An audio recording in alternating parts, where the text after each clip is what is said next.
see the pair that got hauled into tires? Aye. All their fancy silks stained red.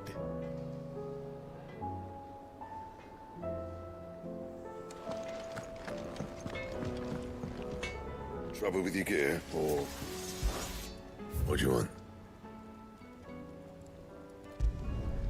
No scratches, all right?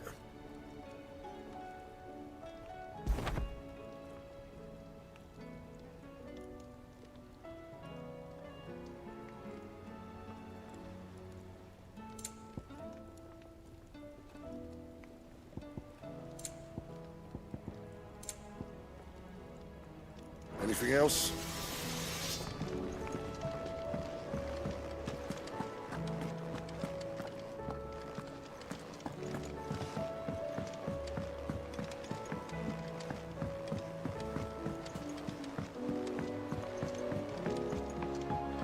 Did you see that?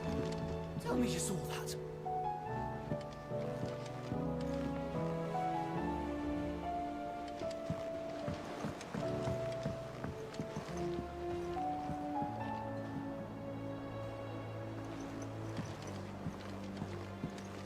There's talk of these skies driving men mad. Most of the hideaways on edge. Well, it's our job to calm things down. So don't you go spreading ill rumors. Otto, how fares the realm? The realm? Oh, she's just fine.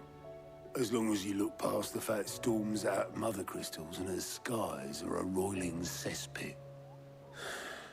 And Gav? He's with your uncle in the Free Cities, helping Mid with her project. Sent an owl their way the moment the winds turned foul.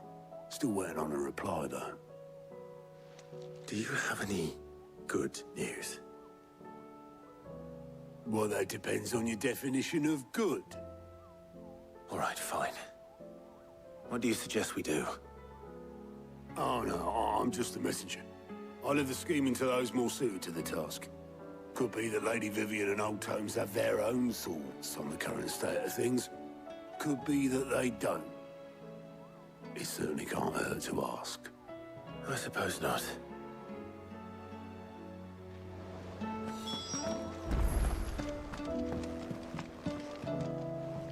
How is it that every one of your little excursions presages some inexplicable catastrophe? Not that you are to blame for the Dominion's fate.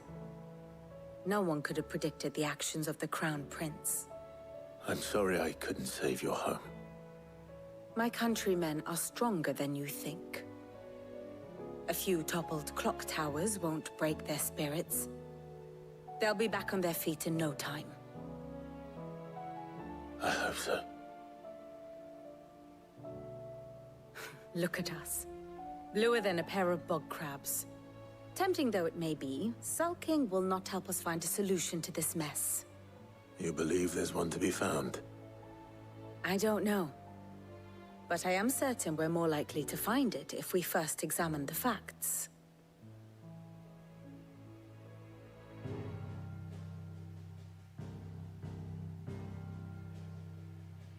Beneath these darkened skies, fear and confusion reign over Valisthea. Oh, the lands around the fallen mother crystals had already begun to wilt for want of ether. But not like this. Crystals that filled wells and fueled furnaces. Now nothing but pretty shards of rock. And those that hang from the people's necks cast nary a glimmer of light to keep the dark at bay. It is only a matter of time before the common folk convince themselves that the end of days is upon us. Yet I fear a swift end is more than we can hope for. While most of the world thirsts for ether, the remainder drowns in it, spawning Akashic in droves. And amidst the hordes of mindless beasts, with magics as like to fail as function, even the strongest nation would falter. Rosaria and the Iron Kingdom teeter on the brink of collapse, while the tragedy in Twinside has all but paralyzed the Holy Empire. Dalmekia fares little better. Rumor has it, the ministers fled the capital after the fall of Drake's Fang, leaving their beloved republic to crumble. Waloed, meanwhile, moves in earnest. The Einherjar has been sighted off-storm. The world, in short, is in chaos. It would seem our civilization was nothing but a castle of sand, to be washed away at the whim of the waves.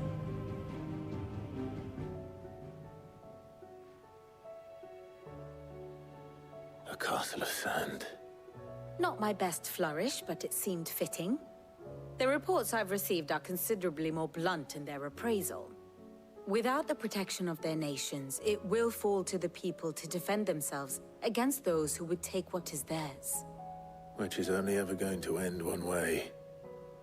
Defending a farmhouse against a band of chocobo thieves is one thing, but pitchforks and palisades will do little to stall an army's advance. Should the King of Waloed deign to invade, there would be none to stop him. None but us.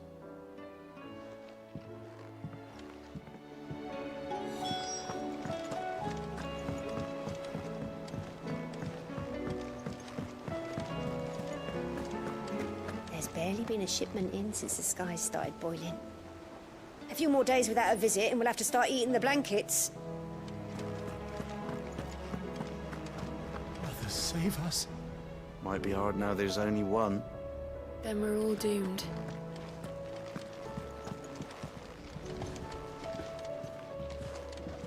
Oh, the moon. Does that matter? The battle cries of dread won't die. In ruin lies less. As shrinks the glim, so spirit still. Unanswered call, a prayer.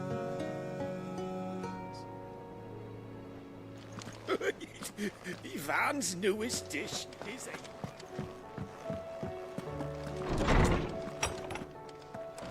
There's a storm coming, Sid. Will there be thunder?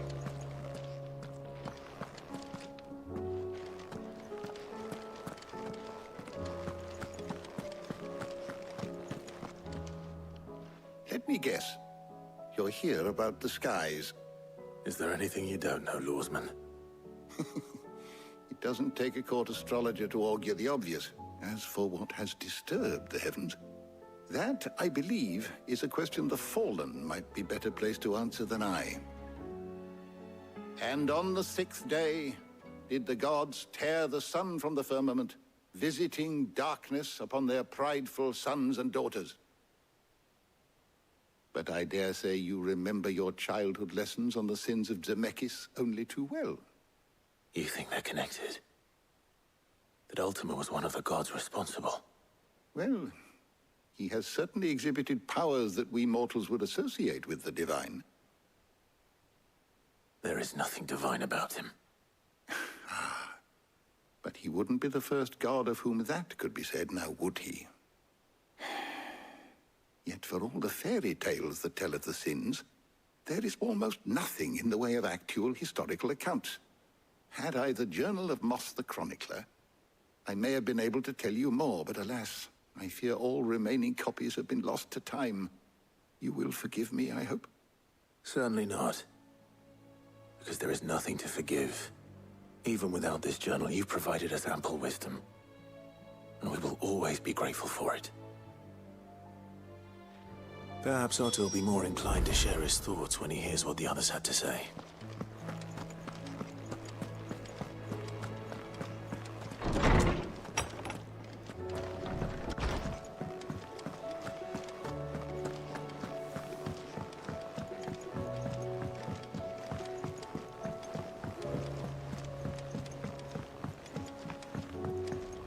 Did you see that?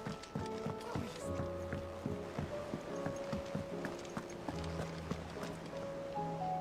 Clive, we have a problem. Only one. That would be a first. It would. Actually, there are 3. We had as many owls arrive while you were at the shelves. Martha's got a Akashic at her gates, and talk of monsters roaming the hills outside of Northreach has put the wind up Isabel and her lot. And don't forget Dalamil. Lubor says the village was raided by bandits. When it rains... It fucking pours. The curse breakers are spread thin, taking stock of the damage in the Dominion. And even if I could get word to all of them, I doubt they get here in time to make any real difference. Which means... there's only 2 people who can. Jill and I. Let them know we're on our way.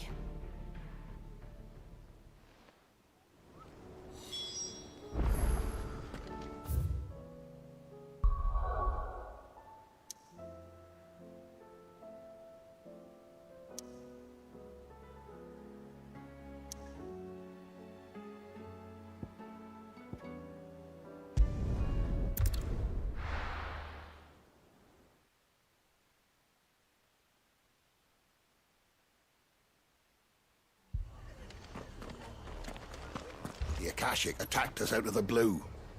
And there's no telling when they might be back. You best keep that sword handy, Sid. This man's gonna die if we don't get him to a healer.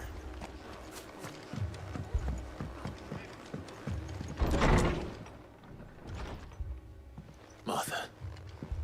It's good to see you. And you, Clive. Jill? Otto said you'd been attacked by Akashic.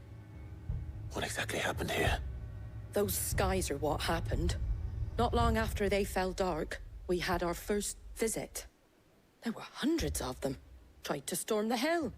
Only a handful made it up here, but that was more than enough. The rest are still down there now. And while we have a few willing fighters holding them back, they're sorely outnumbered. What do you think, Clive? That we join the fight? I thought you'd never offer. Now, where I need you is the Fallen Gate. That's where the fighting is fiercest. Let the men know you come to help. Something tells me they'll be pleased to see you. We're on our way.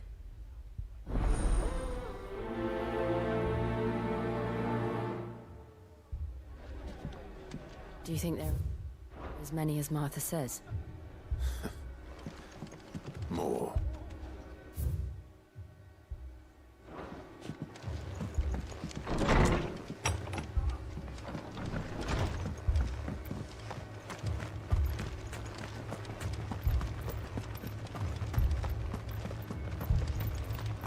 You don't think they've abandoned us, do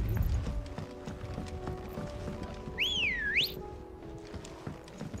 Let's go.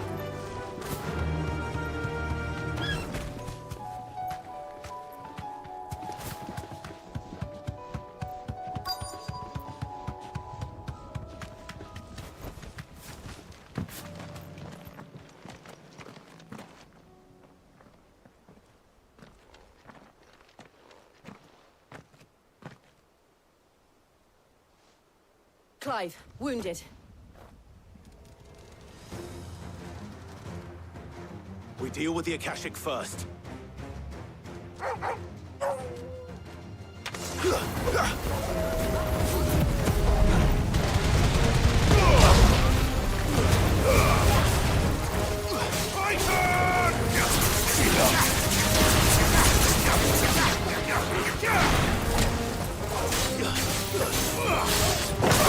It's over.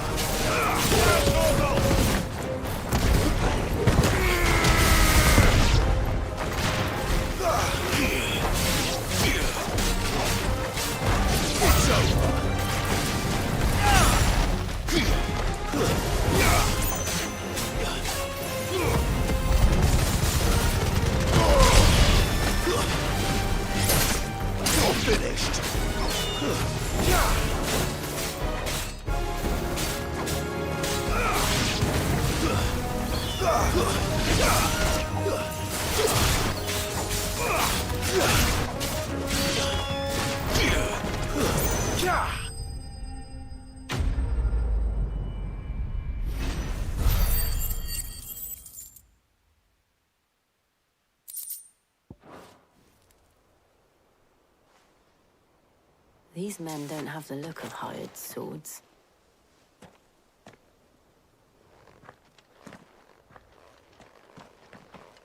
If you've come to rob this place... You are mistaken, my Lord Rosfield. We're here by Madame Martha's leave. How do you know my name? Forgive me, my lord. There wasn't time for introductions. We're with the Guardians of the Flame. Wade's men? But how did you come to be here? Where is your commander? Sir Wade left earlier with a scouting party to find out where the Akashic were coming from. Did he? Take your wounded back to the inn. Martha will see you're looked after. We'll join you anon.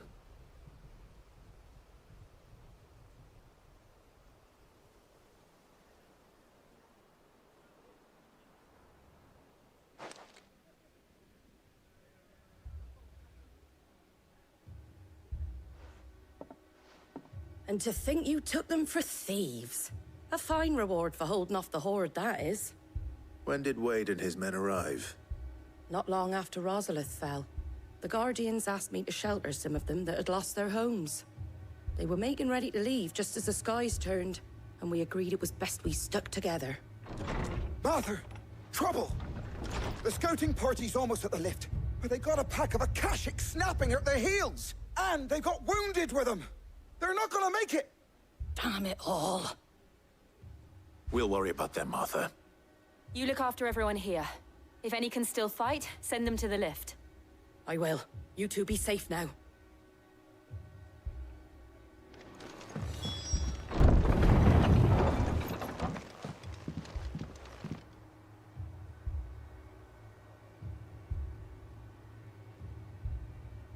Squire, I need you to get those who can still walk up the lift to Martha's.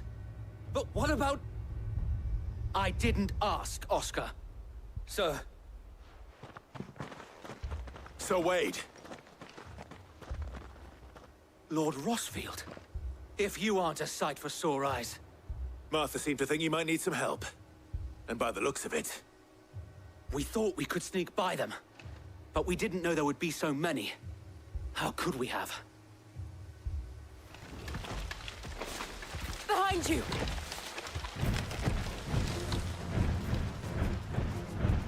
Damn it! We need to get the injured to safety. Do you think we can hold them off? We can certainly try. Are you with us, Sir Wade? Always. Then let's do our duty.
Is anyone hurt? I don't think so. And yet again, you've pulled me from the flames. It's just a pity I keep walking into them. You've never been one to shy away from danger, Sir Wade. Like any shield worthy of the name. I see you're all in one piece. Martha! Is something wrong? The lookout saw smoke coming from down Eastpool way. Too thick to be a hearth. A second horde. Feel like finishing the job? Always. Jill and I will make for Eastpool. You'll need to move the injured without us. Don't you worry about them.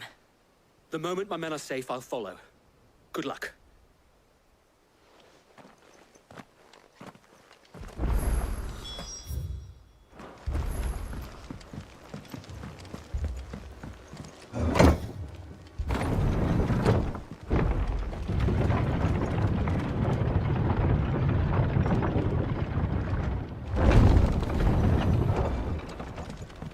Mad dogs. Alone.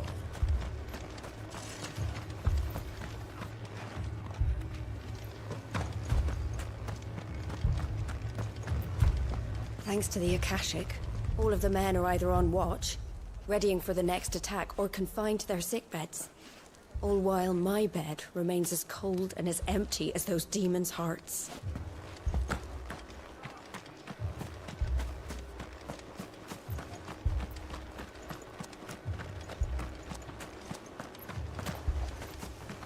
Fiends try to climb the walls here, too. Can and get me back out there. Founder knows where they're gonna show their ugly faces next.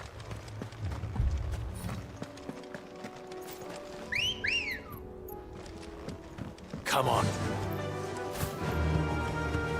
Guess we're all ready.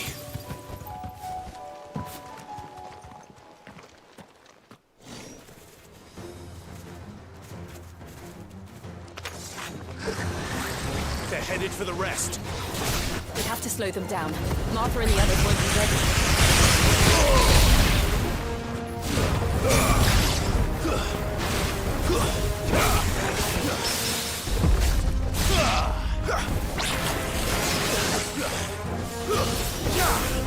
It's over.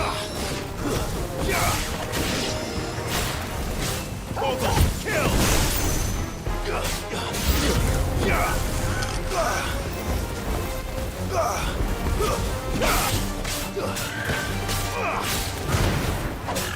All yours, Tabor.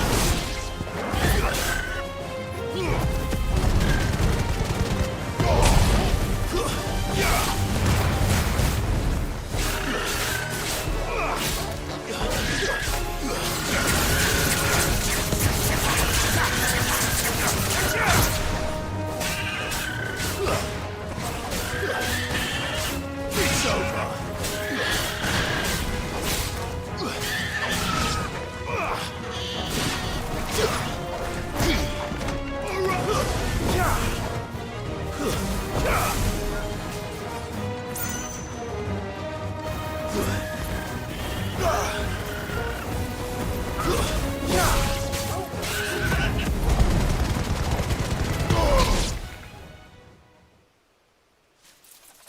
Something's coming.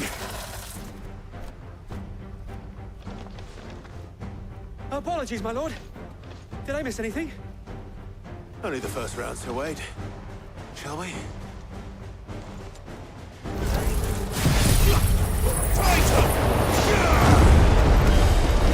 This one. Sickle. This one. Sickle. Get him. Sickle. Attack. I needed that.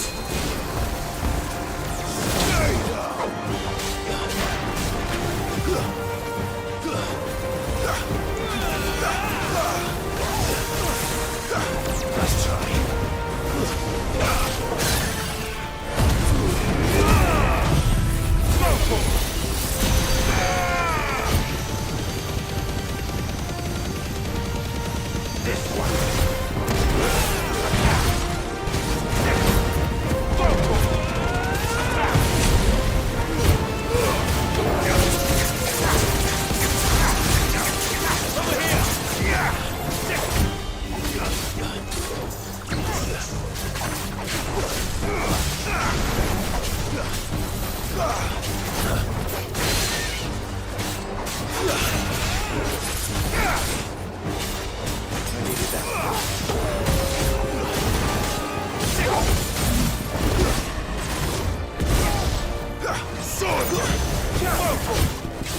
Get him!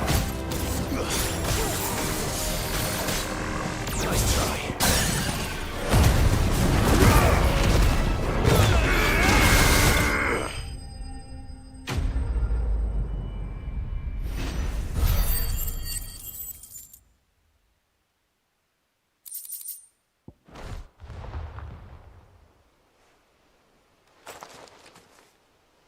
Do you see any more? No. I think that was the last of them. But it won't be long before the next lot arrive. Then we make for Martha's while we can.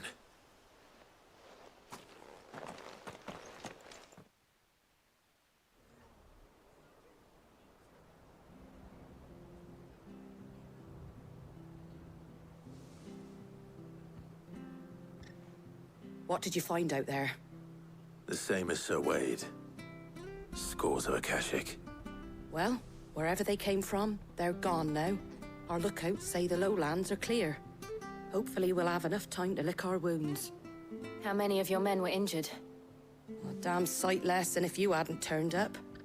Thank you. It was a hard-fought victory. But as long as the skies remain dark, I fear the Akashic's numbers are only going to rise. It's not a matter of if the Horde will be back, but when. And whether that's sooner or later, we'll need to be ready. The inn here affords a good view of the land, and is easily defendable. I'd like to make this one of our outposts. What do you say, Martha? You'd have more men to guard the rest. Well, when you put it like that, of course they can stay.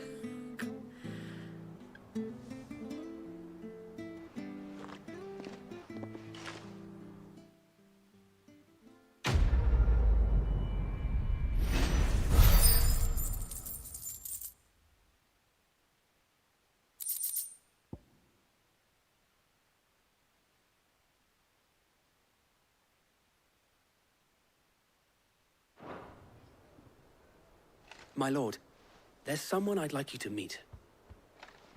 Oscar, over here.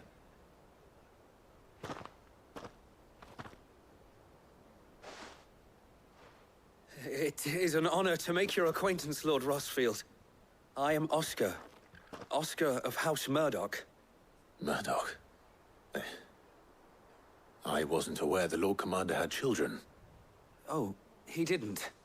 But his brother, my father, did. I am Sir Rodney's nephew. Well, go on, then. It's not for me to ask him. Yes, Sir Wade.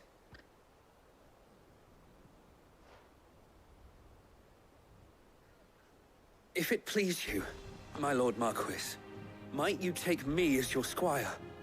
I would learn the duties of a shield from the finest. I'm sorry to disappoint you, Oscar, but I'm a shield no longer. Nor was I ever the finest. And spending time in the company of an outlaw hardly seems a fitting education for one aspiring to take his oaths. My Aunt Hannah once told me that a man is not defined by his title, but what he does in its name. You have accomplished much since taking on the mantle of Cid, winning no little honor in so doing.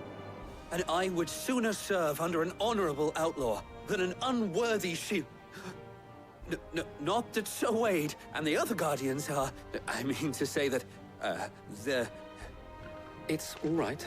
We know what you mean. There is only so much the boy can learn from me, my lord. But a squire...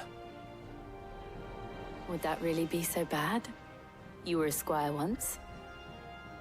And I'm certain Sir Rodney would approve.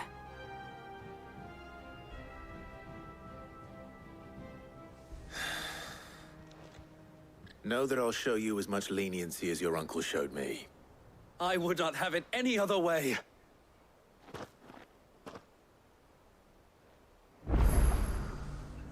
I will not let you down, Lord Rossfield. You, or my uncle. We shall be staying here for the time being, and not just for the ale. I'll have one of my men escort Oscar to Benimir once he's said his farewells.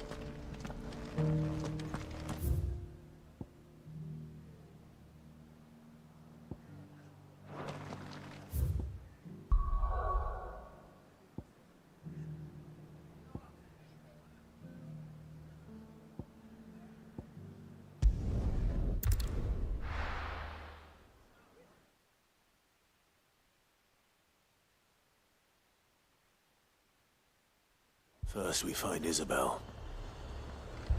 Heard a bloke saying he saw ghosts on the far side of the wall. I saw it with my own eyes. The whole of If there are ghosts in the Royal Meadows, then why isn't a garrison dealing with them?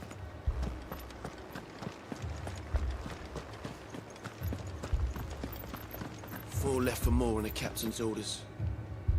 Only 2 came back. I can't do it.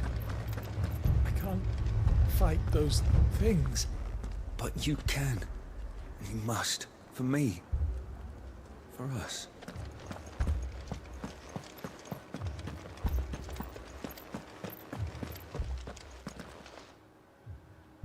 My lord. Milady. We received the dame's message. There have been sightings of strange creatures, I understand. With the blue eyes. Yes. Like a Kashik, but different. They've taken so many. I've lost count. Akashic, but different. Ultimus thralls. And what of your mistress? Is she here? Oh, no. She went to the garrison to ask what they were planning on doing about all this. Then we'll look for her there.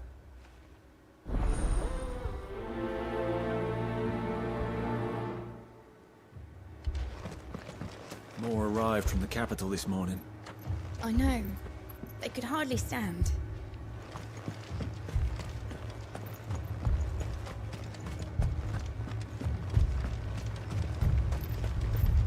The 2 soldiers were carrying another. He didn't have any legs. What could do that to a man?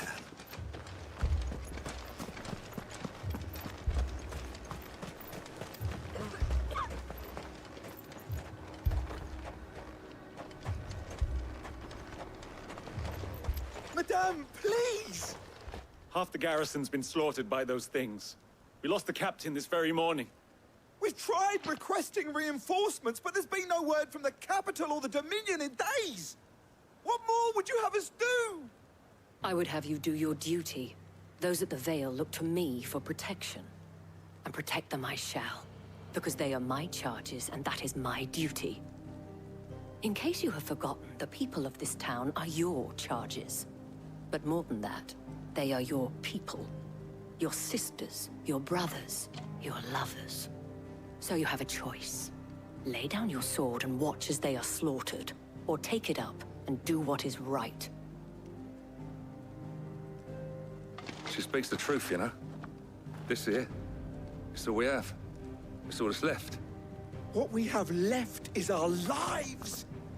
Do you really want us to lose them as well? Not if we don't have to. Look, there's a cask under the captain's bunk. Let's talk about this over a drink, eh? I'm listening.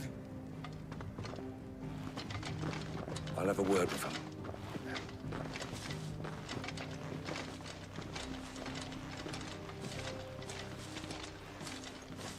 Ah, Clive. I didn't expect help to arrive so quickly. And sought to take matters into my own hands. It was a noble effort. But I thought you might still need some support. How like you to consider my needs. What we need to consider is where the creatures came from. The way the survivors speak of them, one would think they appeared out of thin air. And perhaps they did. It's hard to know what to believe these days. We'll talk to the survivors.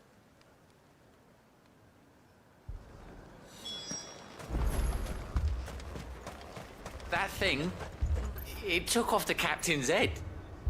Before we could even draw his steel. I'm not going back up there.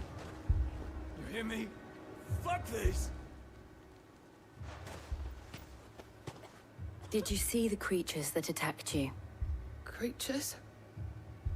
Yeah, they came out of nowhere. They went for Joseph first, then me, and then they were just gone. Do you remember where you were? On the road from Oriflamme. We just passed Moor when... Where's my Joseph? It's all right. Just rest now.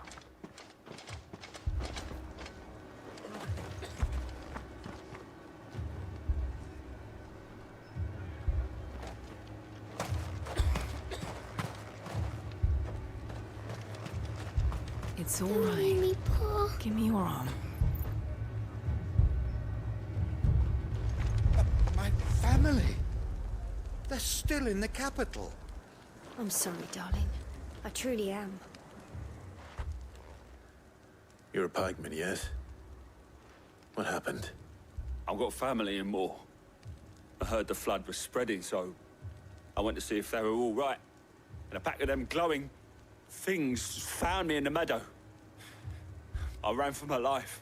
I never did get to the village. Leave that to us.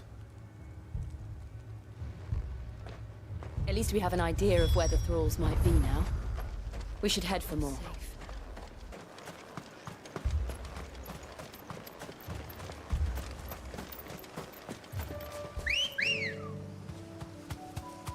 Good girl. Clive, look. I see them. With me!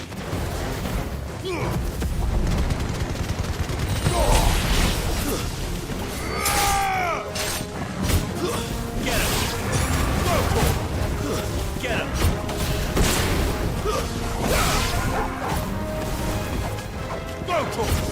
Stay down! Should I prime?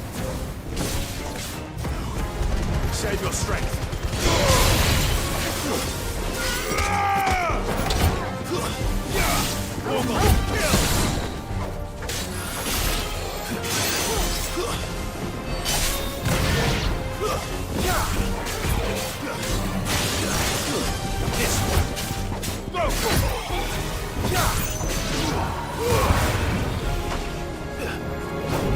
This one. Attack!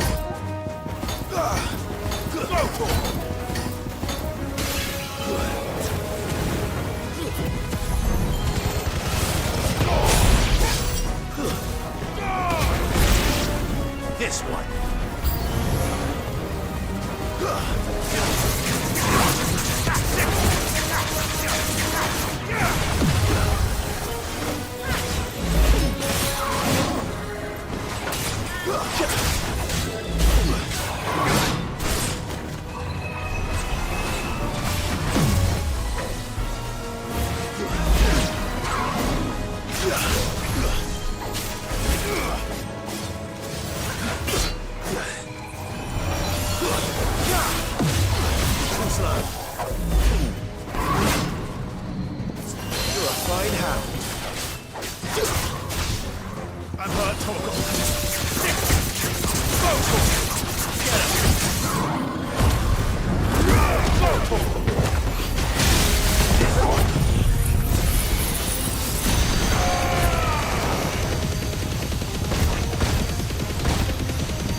Do you think there are more? There are always more. But I'd say we've done what we can for the time being. Then we should let Isabel know.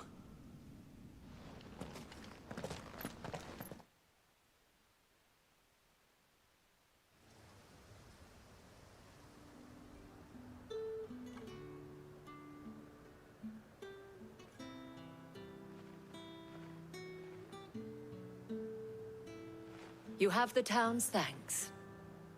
Don't thank us yet. There will be more.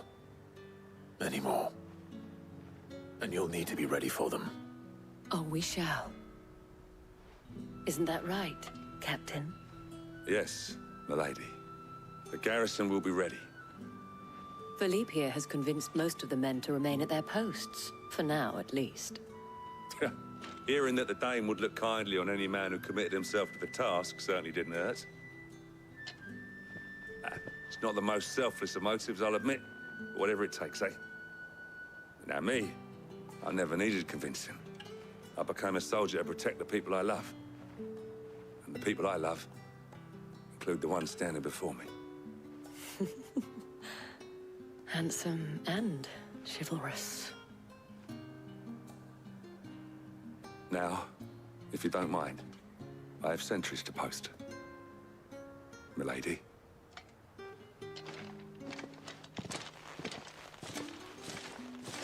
Lest you wonder, I'm not foolish enough to believe that this has solved all of my problems. But it has solved one, and that's one fewer than I had this morning. Thank you again, Clive.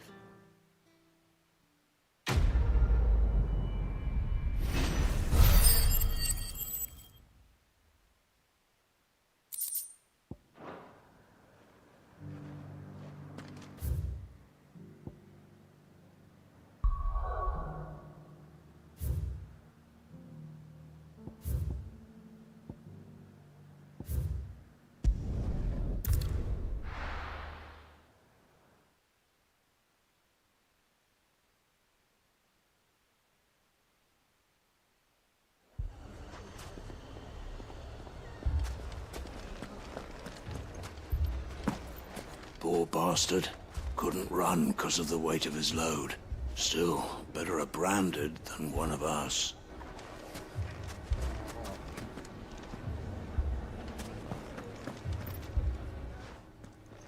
Sid. Your new companion appears much more formidable than your uncle. Should I be worried? You haven't been introduced. Jill. Clive has told me much about you. All lies, I'm sure. Your Stolas said that Dalimil has a bandit problem. Indeed. Although, you're a little late. They left with our food and guild days ago. Any idea where they went?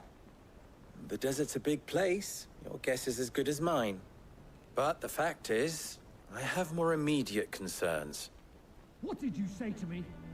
What did you say? As if by magic. Let's just say we've yet to reach a consensus about how to solve Dalimil's little problem. And at this rate, it won't be the actions of the bandits which prove to be our undoing. It will be our own. Now, I've tried reasoning with the dissenting parties, but even the Desert Hare has limits. Perhaps we could talk to them. What makes you think they'll listen to us? What makes you think they won't? She makes a fair point, Sid. And you won't have wasted much of your precious time if you fail. They're just across the courtyard.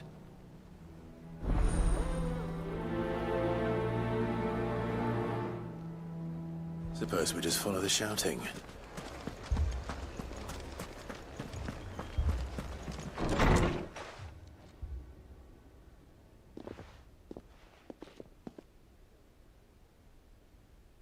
You wouldn't talk like that if it had been your men whose throats were slit. Blood for blood, it's the only way. We hire mercenaries and have them mount the bandits' heads on our walls as a lesson to the rest. And what happens when those mercenaries are slaughtered like your men? Are you going to hire more? We're better off using that coin to buy food and supplies. If we hire mercenaries, the only thing we're buying is the bandits' ire. And you cannot fill empty bellies with that. Do you hear me? But what happens when they come back? Maybe it'll be your throat that's slit. That's enough. Both of you. Any more of this and I'll throw you out myself. Come back when you're ready to talk like adults.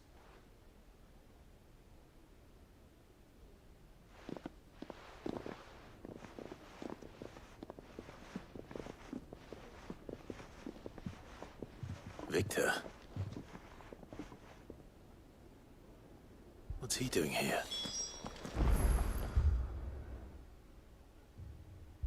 Sid. And Lady Jill. What brings you here? I was about to ask you the same thing. Costness is in chaos, and the markets have all but ceased to operate. The Briar's Kiss here in Dalimil is the only place I can reliably obtain supplies. I was here to do just that when Master Lubor told me of his troubles. He thought I might be able to talk some sense into these fools. But if you're here, I suppose his patience must be waning. Who are those people? Those were the thorns in Lubor's side. And the reason this place might be headed the same way as Costness. It's these accursed skies. The darkness is enough to drive a man to madness. Or an entire city, for that matter. We're still working on the skies. But in the meantime, perhaps we can find a solution to Dalimil's problems. I hope so. For all our sakes.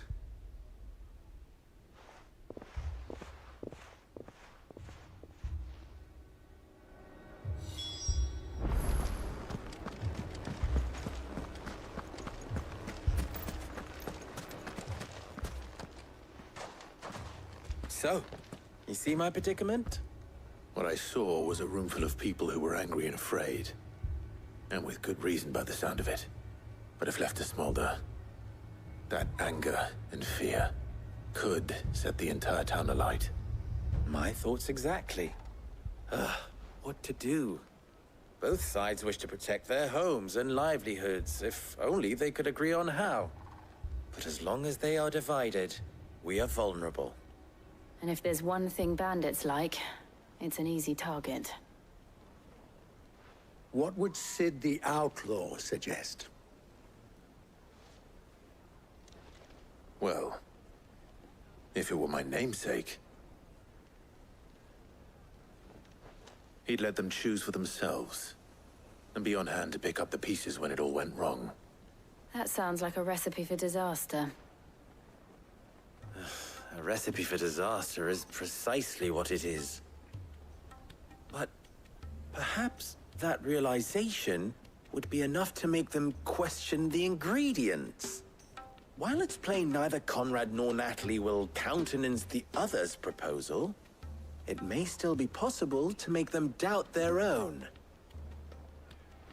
Before presenting them with a third option. And that would be? To pool our resources and save the city ourselves. Why fight each other? When all that fear and anger can be directed at the bandits. It appears we have a plan of action. Victor, pay Conrad a visit. See if you can't convince him of his folly. I'll speak with Natalie. As you wish. Your faces are not well known in this town. That may prove useful. Don't worry, Victor and I will do most of the talking. You need only play along. Play along? What he means to say is yes.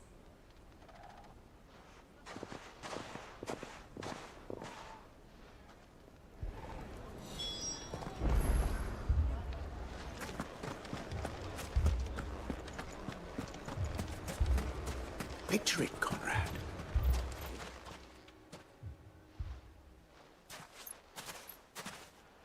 Ah, here she is. The Lady of the Spear herself. Conrad, may I introduce you to Jane, commander of the Red Wings, the oldest mercenary guild in the Free Cities. A pleasure, my lady.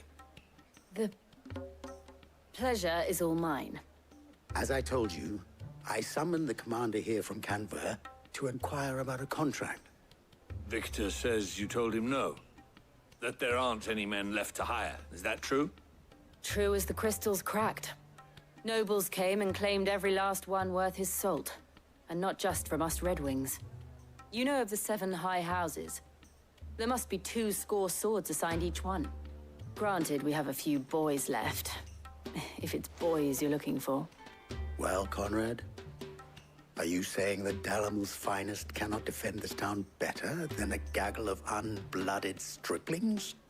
That a band of beardless youths could better avenge the deaths of your brave men than you yourselves? Absolutely not. We'll show those bastards who they're dealing with.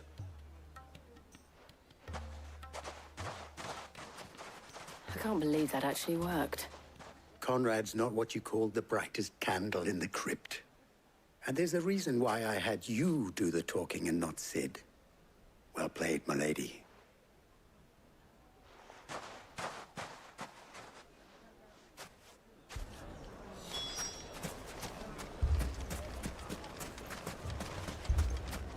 I wonder if Conrad has the right of it. We always called on sellswords and the men of the Rock to guard our gates before. We don't have enough blades to arm everyone, nor enough physicers to heal the injured.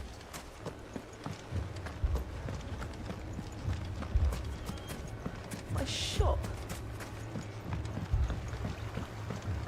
If I had my pickaxe, I would have...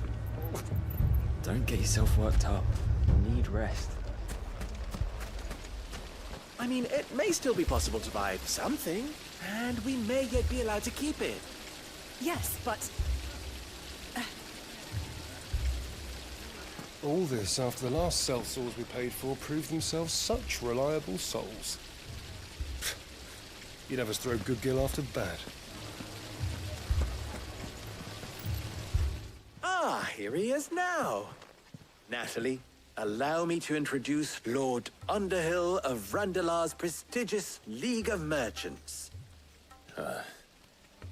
Lord Underhill. At your service. Underhill? I was just telling the good lady of our conversation, my lord, and how you were lamenting the state of the capital's stores. Lubor says that not only are the granaries almost empty, but that war and the Blight mean this season's harvest won't be enough to fill them for winter. Indeed, certainly that is the case. The nobles in the capital are buying up the city's stocks of barley and wine, driving the prices higher than most commoners can afford. It is only a matter of time before the peasants revolt. It is worse than I thought. If what Lord Underhill says is true, I fear we have little hope of supplementing our stores, meager though they regrettably are. And while I applaud your endeavors to dissuade our more bellicose citizens from seeking vengeance, I sense Conrad is not wrong in his assessment of the bandits' likely return. Which means that now, more than ever, we will need to secure what little we still have. Food, weapons, herbs, everything. If our humble town is to endure not only this hardship, but those that are certain to follow, we must stand united. All right. If it will help to protect my home, I'll do it. But you needn't have gone through this charade.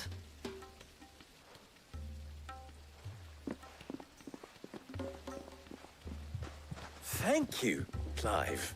Your performance was nothing if not workmanlike. She saw right through it. No, I didn't say it was good. Merely that it produced the desired effect. Now, my scouts should be returning shortly. Meet me back at the Briar's Kiss, and we shall see what we face.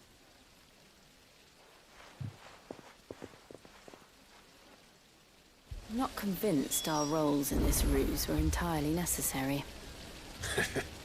I don't know. Conrad seemed quite taken with you.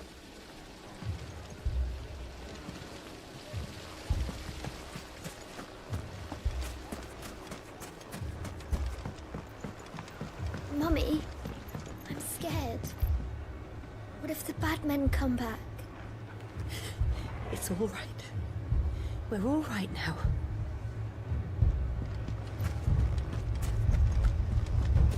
Oh, I'm ruined.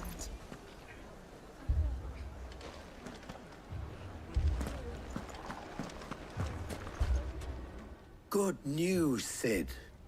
Both Conrad and Natalie have somewhat gracefully accepted their new roles. With time, they may even learn to... Time no longer appears to be the luxury it was before lunch. I take it your scouts found the bandits. Technically, it would be the bandits who found my scouts. It appears they march for Dalimil as we speak. All of them. You're not serious. They don't just want food, they want the whole damn town.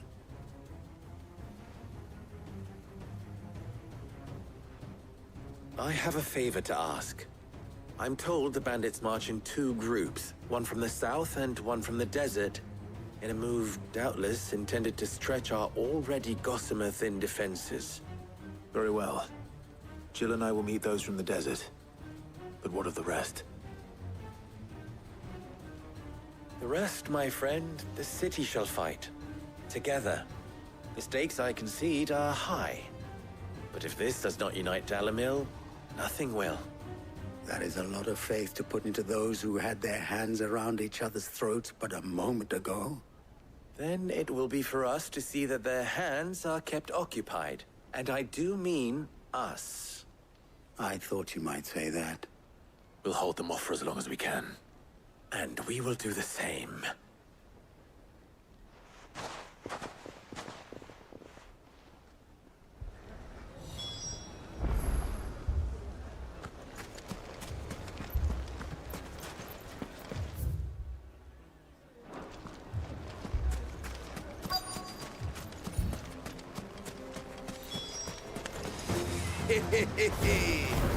The women folk have come to welcome us.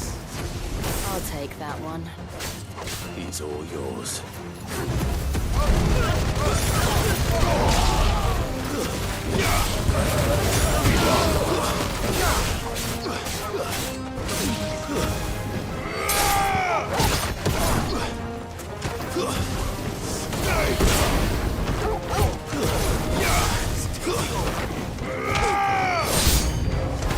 They mean to overwhelm us.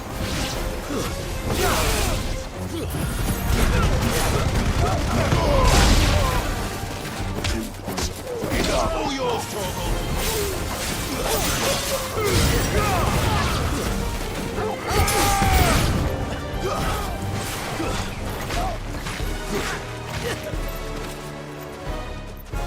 Fire and flame!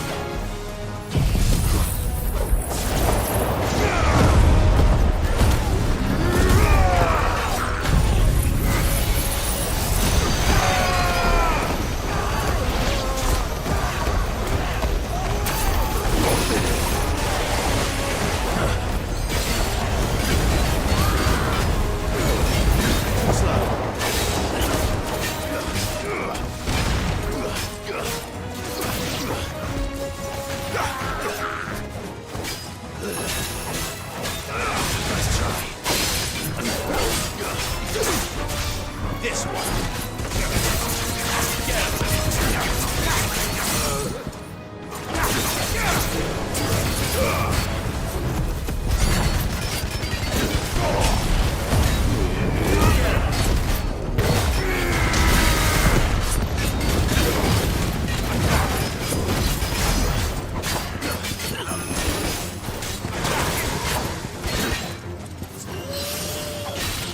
Over here!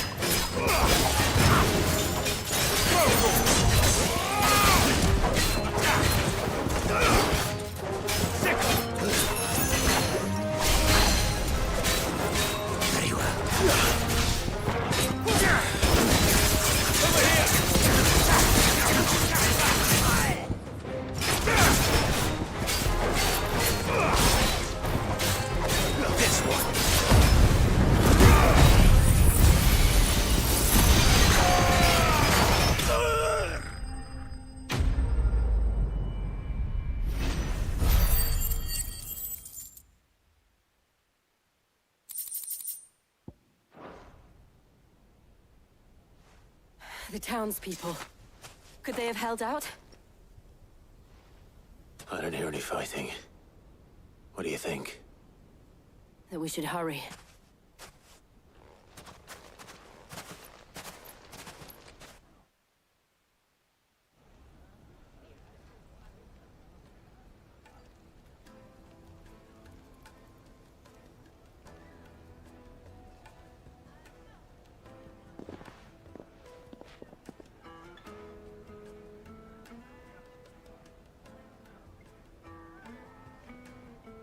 Natalie, I owe you an apology. You did well out there. The inn would have been lost had you not held the line. Without you, there would have been no line to hold. You saved us, Conrad. You saved Dalimil. We all saved Dalimil.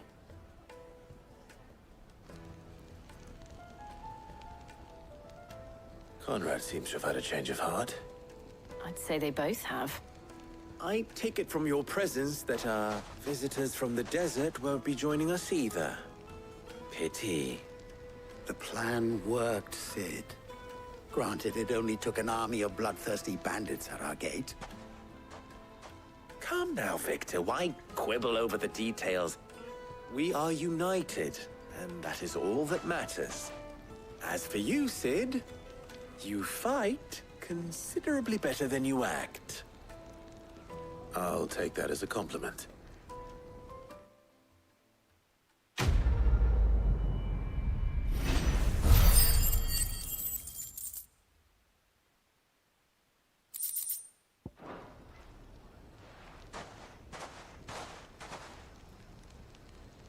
Our friends seem to have things under control. For now, at least. Let's go and put Otto's mind at rest.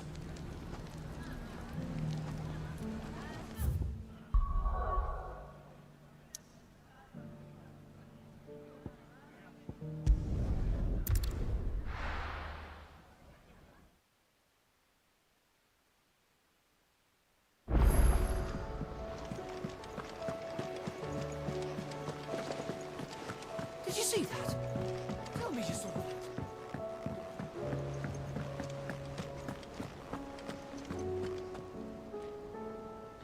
Was wondering when you turn up. Had owls from all our friends thanking you for your timely intervention. How is it you always manage to arrive at just the right moment? Luck, I suppose. Any word on the rest of the realm? Let's see. Storm's still crying out for mother crystals. The nations are still in chaos. And the skies are still the color of a kick in the kidneys 2 days on. So... Right. Clive, we knew this was going to happen. Well, not the bleeding skies part, but you take my point. Now's not the time to second-guess yourself. Now's the time to visit the infirmary. Talia says your brother's awake. Thank you, Otto.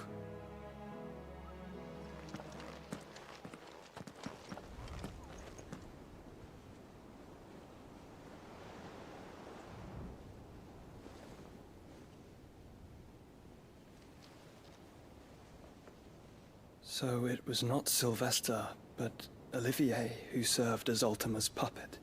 And when Dion learned of this, he sought to slay the fiend.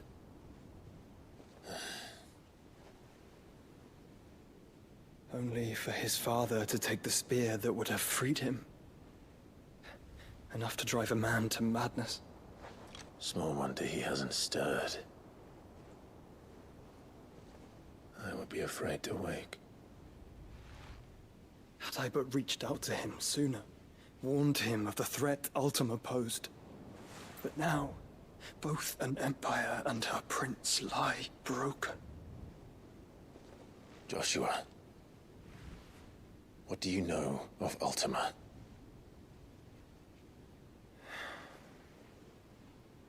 Very little, I'm afraid.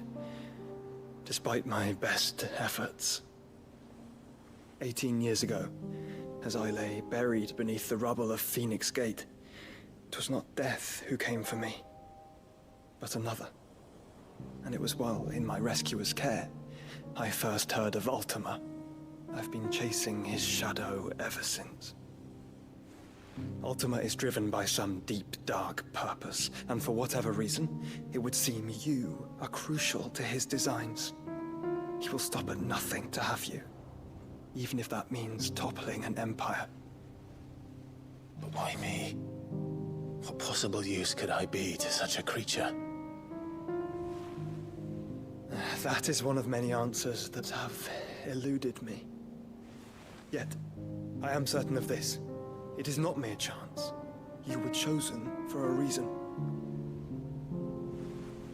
All dominants carry within them the might of an icon. nigh limitless power that is at once acutely limited. I wield fire, and only fire. And I only ice. 8 wardens for 8 elements. But you, Clive. You are different.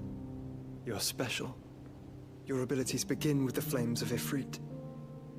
But they do not end there. The fact Ifrit can even exist goes against everything we thought we knew of dominance.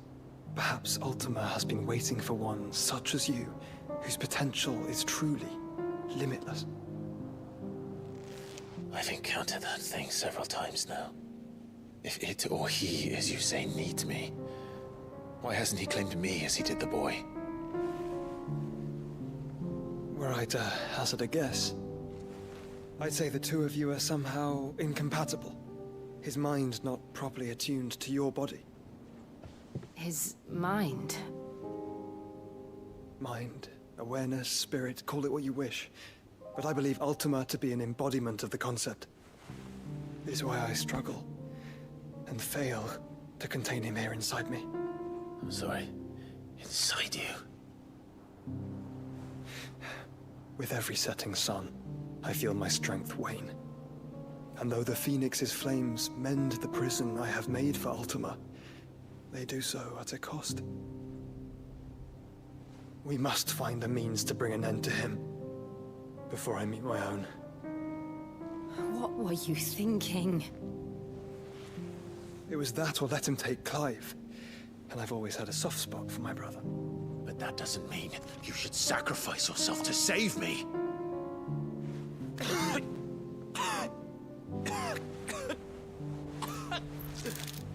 Joshua!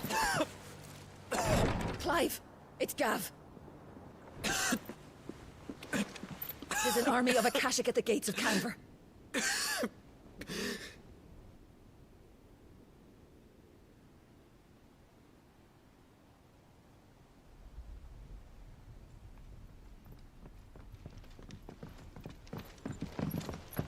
Well, what's the short of it? Tyre told you. The capital of the Free Cities is under siege by an army of monstrosities. The City Guard are doing their best to stem the tide, but numbers ain't on their side. What of Lord Byron and Mid? Were they able to escape? No, but they're all right for now. They're hiding with Gav at midship. We have to get them out of there. And we shall. Otto, prepare a Stolas. Tell Gav to stay exactly where he is. Understood. Vivian, what's the swiftest route to the Free Cities? That sounds like a question for the map. Look here. This road, through Tabor, should provide the least trouble. Good. What a coincidence. Tabor is exactly where I'm bound. Joshua, bed is where you should be bound. You don't think I told him the exact same thing? Were Tyre not such a talented healer, I would surely have been inclined to agree. But, thanks to her ministrations, I feel I may safely rejoin my attendant, who was to wait for me in Tabor if we became separated. All right, we travel together. Clive! If he stays close to me, he'll be fine. Thank you, brother. I'll look after him.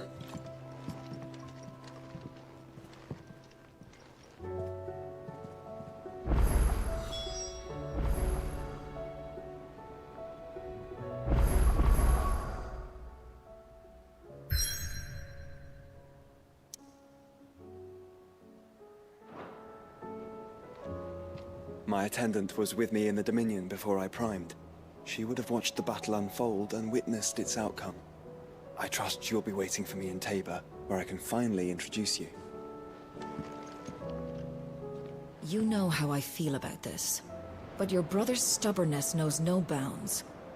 I'm starting to think it runs in the family.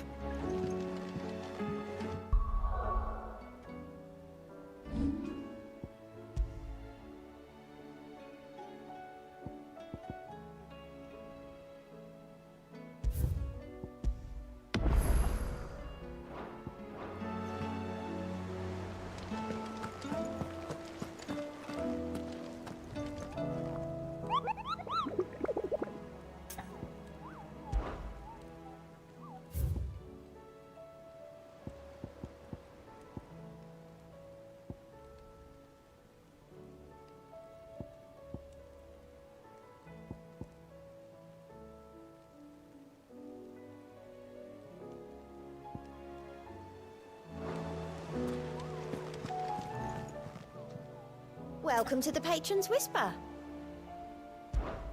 Your benefactors are a generous lot.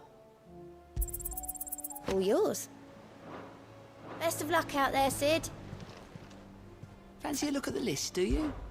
Here you go. Always something, isn't there?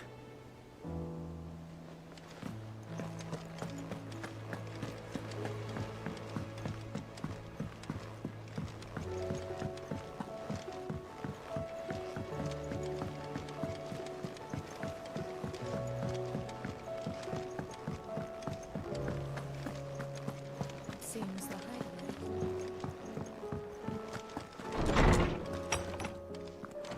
Is a storm coming, Sid? Will there be... Sid, perhaps you can help me solve a mystery. I can certainly try. It's not who, but what. Mid's scales, the ones she made for her workshop.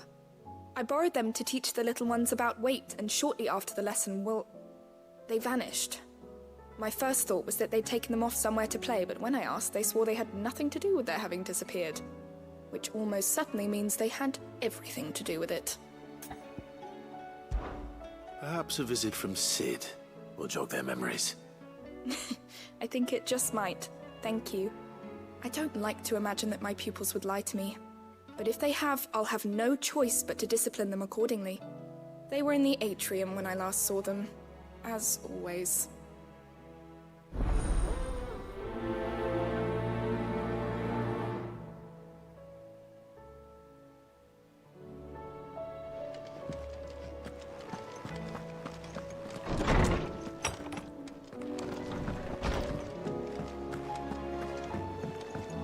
Oh, that blasted book! Here, you put me in this situation, Clive. You can bloody well get me out of it. I need a hand with a recipe. Are you sure it's me you're looking for? I'm not much of a cook. I'm all the cook will be needing, thank you very much. What I want from you is a little of your time, right? Oh, and perhaps your sword. You remember Ivan's stew, right? Well, despite the look of the thing, and that awful stench, people wolf it down. So I thought I'd try making one of these supposed masterpieces myself. Had a peek at the book and gave it a go, but, well...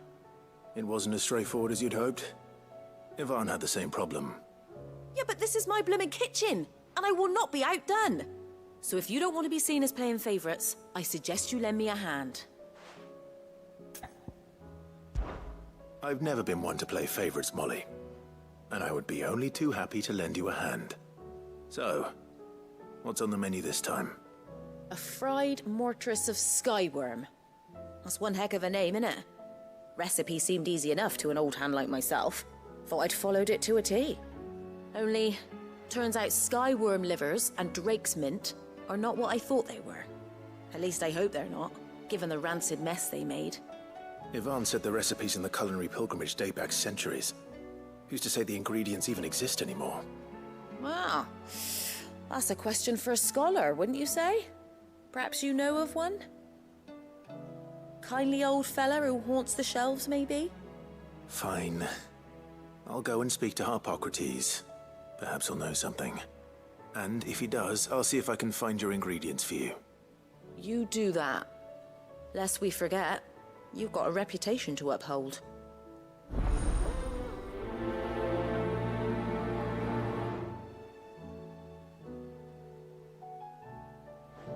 Seems the hideaway's lost its appetite.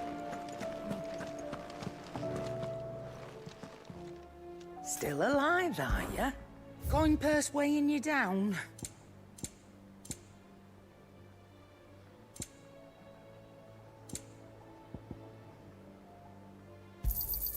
You'll not find a better price than that.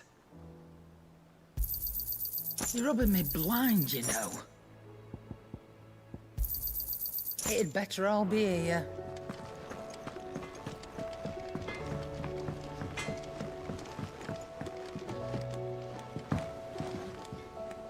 What am I gonna do? Is everything all right, Goots? You seem more discomposed than usual. Oh, I don't know what that means, but I'm in a bit of a muddle. I think Nan might be in trouble and she's... It's all right. You can tell me.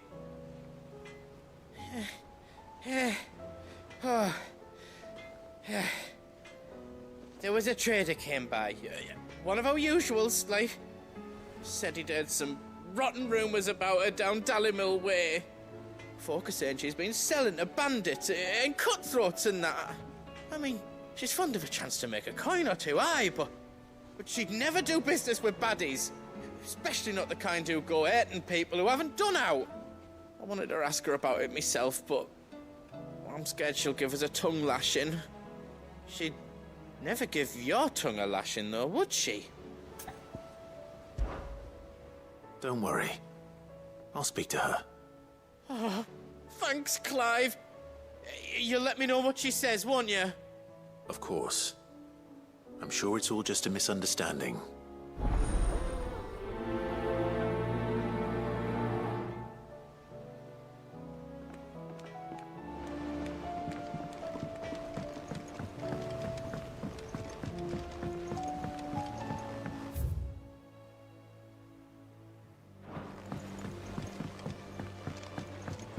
I heard the Emperor was impaled.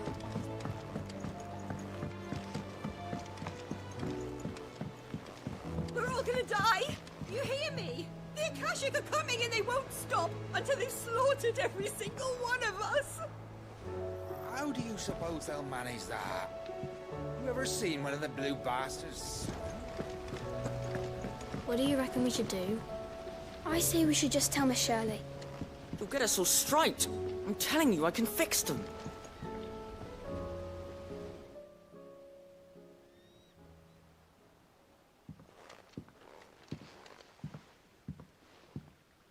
Sid! Hard at your studies, I see. And what is that? It's not a set of scales, is it? No. Of course it isn't. Well, not anymore, it's not. Oh!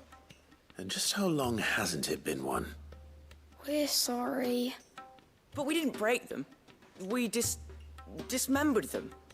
Just like Miss Mididol showed us. Miss Mididol? And why would she have you dismembering her creations? Because that's the only way to become a ninja-neer. Miss Mididol said, the best way to see how something works is to take it apart and put it back together again. Well then, your work is already half done.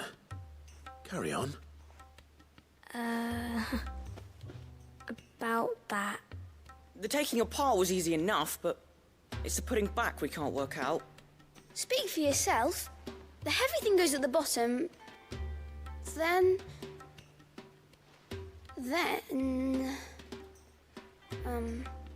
You three need to learn to take responsibility for your actions. So let's have a look at these parts with fresh eyes, shall we?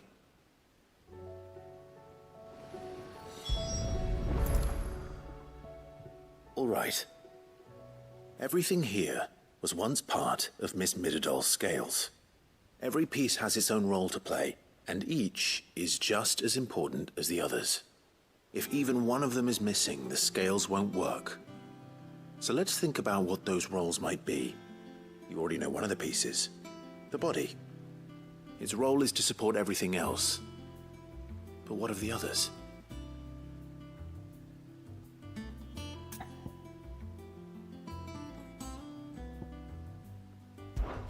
These round parts are called the pans. You all know what a pan is, don't you? I do. Molly uses them in the kitchens to fry bangers. But these aren't for frying bangers, you idiot. They're for weighing stuff. But what if I wanted to weigh Goots? I don't think he'd fit on that little thing. Probably not. What are the chains for? Holding the pans up? Well spotted. Which means something must hold the chains up in turn.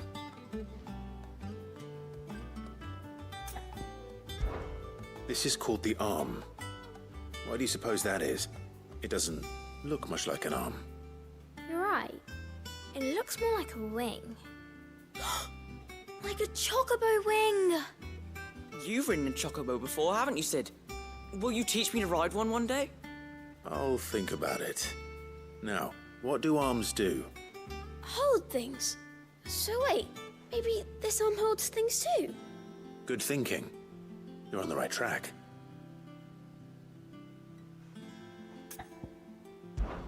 This tiny piece is what's called a cogwheel, or gear. Have you ever seen one before? I have. Miss Minidole's dungeon is full of them. Most are on the floor. She puts them in all her inventions.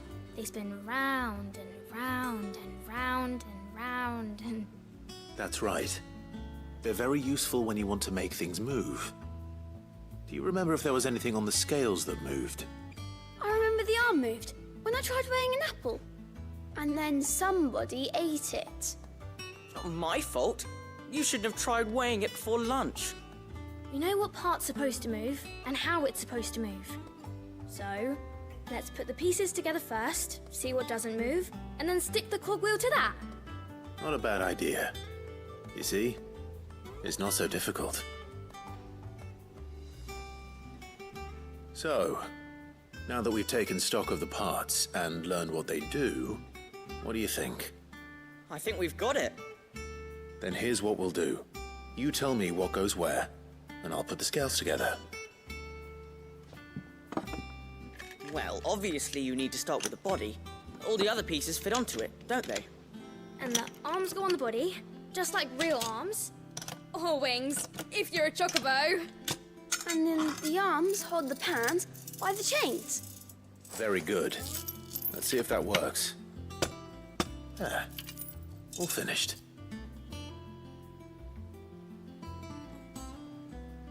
Yes! We did it! Well, with Sid's help. Oh, I just put the pieces together. It was you three engineers who showed me how. That's right. We're Miss Minidole's hares. Her hairs? Yeah, hares for the future. She's showing us her secrets now, so we can help out the hideaway when we're older.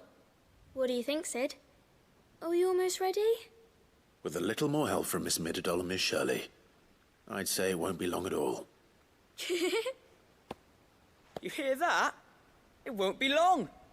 Until then, though, do try to be honest with Miss Shirley.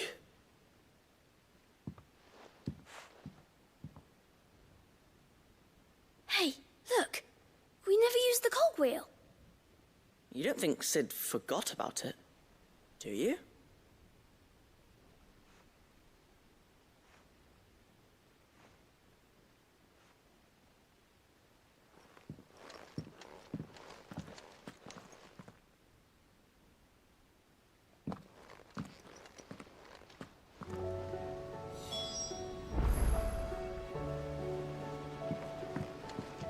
Didn't happen to forget anything, did you, Sid?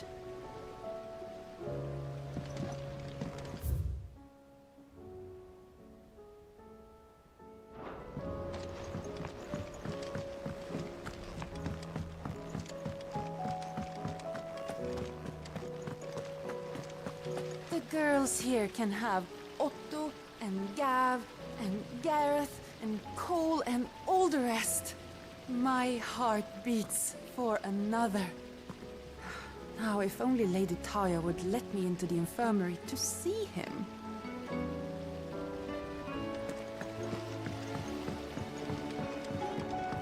I can hardly lift my arms. The curse, it's... You just need some rest.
see the pair that got hauled into time?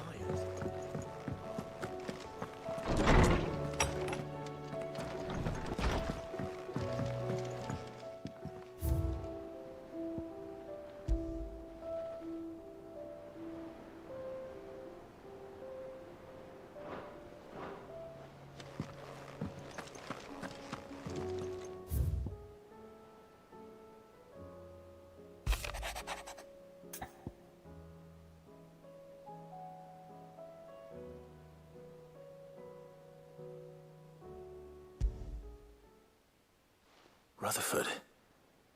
Wasn't that the name of my uncle's manservant? Why would he be at Martha's Rest?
Lady Karen.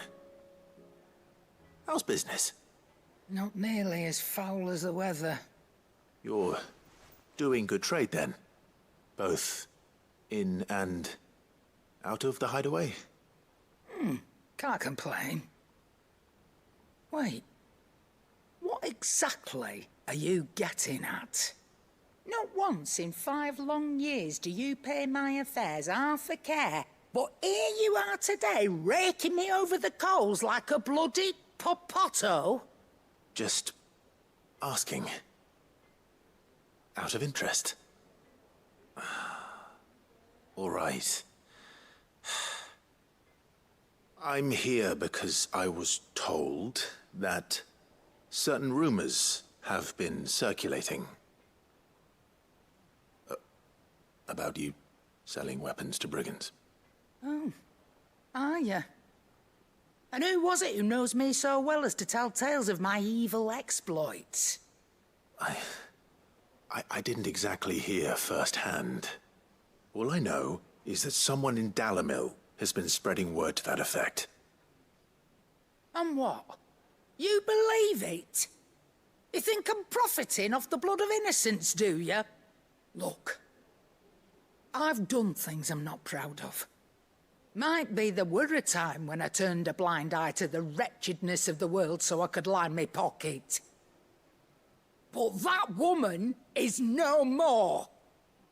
And you'd know that if you'd ever paid the slightest bit of notice. You're right, Lady Karen. I apologize. It was wrong of me to doubt you. No, it was. Now, I reckon you've got better things to do than pointing your do-gooding finger at a poor old woman. Of course. Good day.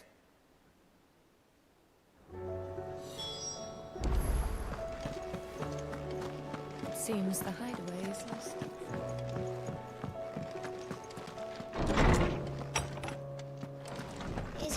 coming soon?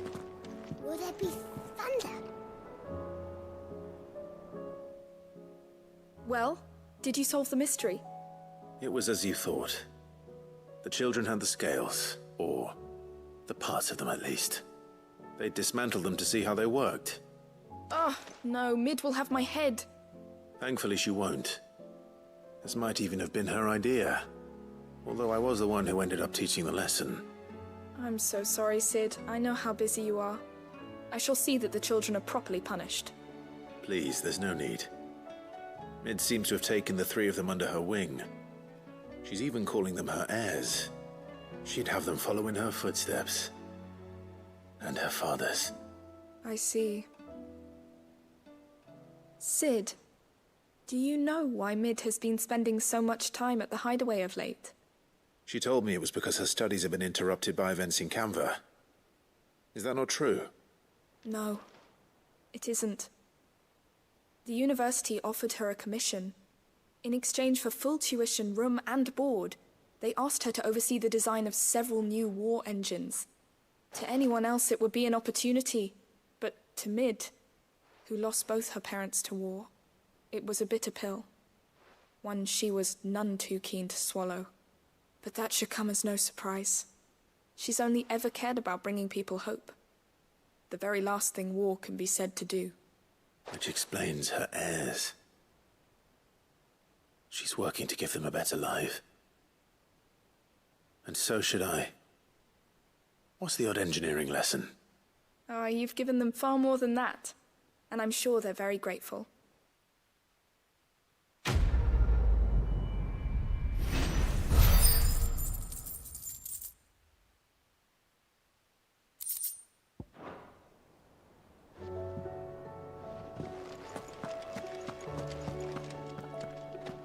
Sid, did you know that chocobos are far more resilient to the effects of ether than most other beasts?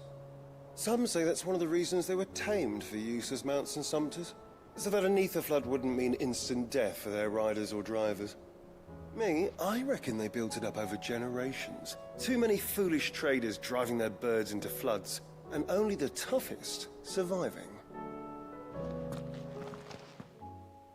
Lawsman Harpocrates. I've come to pick your brain if you don't mind. It's about the book you lent Ivan. Ah, Valisthea, A Culinary Pilgrimage, a classic. One of my favorites, in fact. The young man did a wonderful job with the Chance's stew. I do hope we shall be able to sample more such marvels in due course. That's actually why I'm here. I don't suppose you know where I might find skyworm livers and drake's mint. Ah, so the fabled Sanbriquois delicacy is next on the menu. Delightful.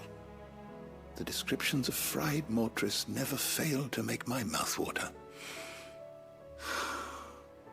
Now, skyworm is a somewhat antiquated name for the wyvern, their ground livers being the paste from which the mortress is made. Dragon livers. How very Sanbriquois. One would have thought the disciples of Bahamut would have a touch more reverence for their icon's brethren, but apparently not. I believe the specific dragon the recipe demands is the blueback wyvern, said to be the very color of the sea beside which it resides. So we know where to look for our liver. But what about the drake's mint? Saint's bonnet in contemporary parlance, a herb which grows along the North Reach coast. I gather that one can locate the cheerful yellow flowers by their heady scent alone, so I'm sure you'll have no trouble finding them. I may add that people once believed game was best served with the flora that sustained it in life, in which regard fried mortress of skyworm is undoubtedly a typical dish of the time. Meaning that if I find one, I find the other. To Northreach, then. Best of luck, Clive. And do save me a bite once the dish is complete.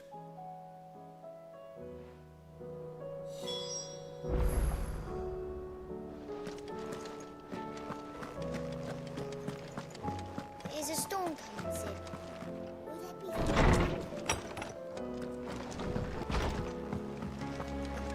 It seems the hideaway has lost its light.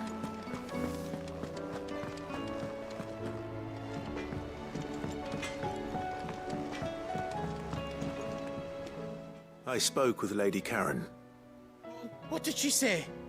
that the rumors were unfounded, and that I was a fool for thinking they might hold any truth, along with some other things that made her feelings clear. And while it sounds like she may have done things she regretted in her past, she says those days are behind her. Oh, well, that's good. I knew Nan wasn't caught up in out bad. But why would people say she was? What did she ever do to them? It's not right. No, it's not. But people do things for all sorts of reasons. Perhaps we'll never know. Well, I'm going to find out. That trader, he said they were all talking about her in Dalimil. So that's where I'm going. I'll find someone who'll tell me, you'll see. Are you sure that's wise? Whoever's spreading these rumors means Karen ill. Oh, right. But that's why you'll be coming with me, isn't it, Clive? I suppose it is.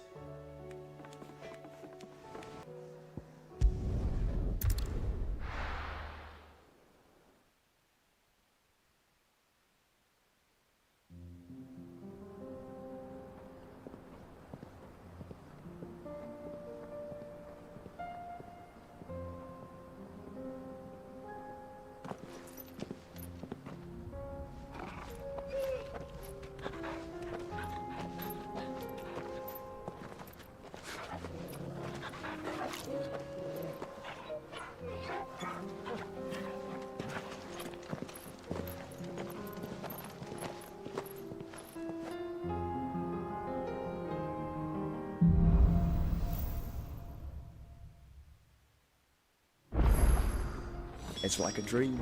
The four of us out walking like we used to. Enjoying this, are you? Gav and the others could be in danger as we speak. You're right. I'm sorry. Yote is a fine scout. If Candle was attacked, she will already have begun gathering information. Tabor isn't far. We should pick up the pace.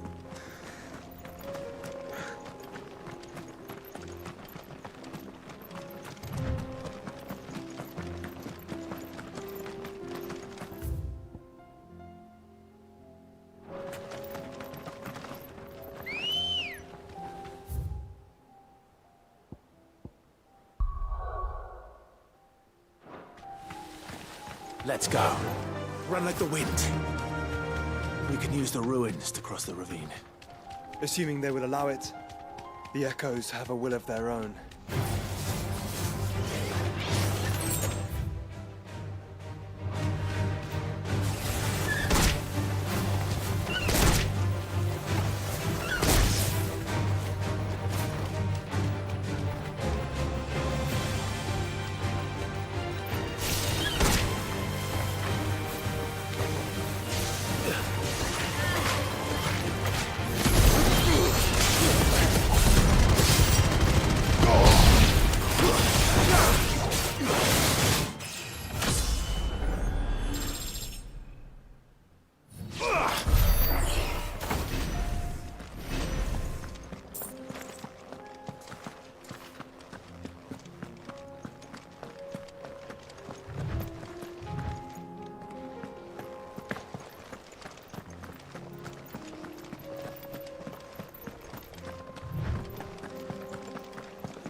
There's a good boy.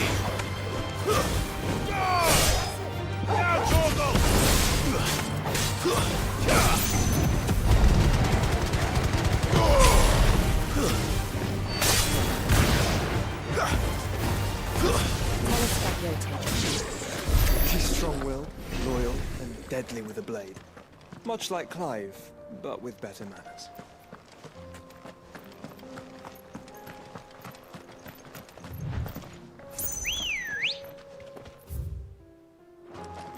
Ready, girl? Faster!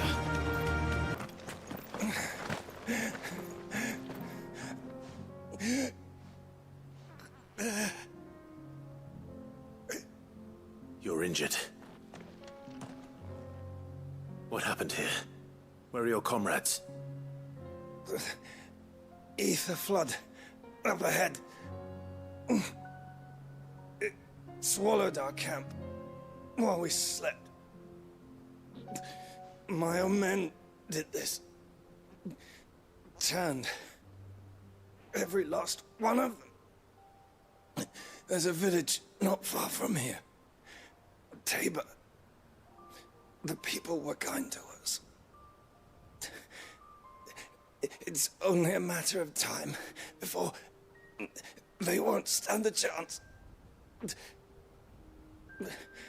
We can't let those monsters reach the...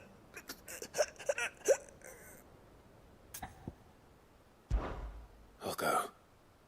You catch your breath. Thank you. Our encampment is up ahead. Just off the track. They must not reach Tabor. Forgive me, Lord Kuka. Rest well, soldier.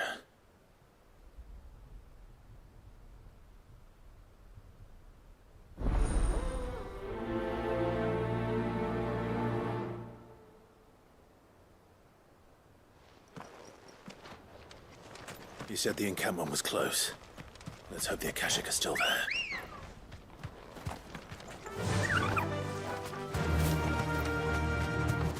Another ether flood. They're everywhere now. We can't go round it. Then we'll just have to be careful. Right. I got here in time.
Someone there! Please, I can't move my leg! That doesn't sound like an Akashic.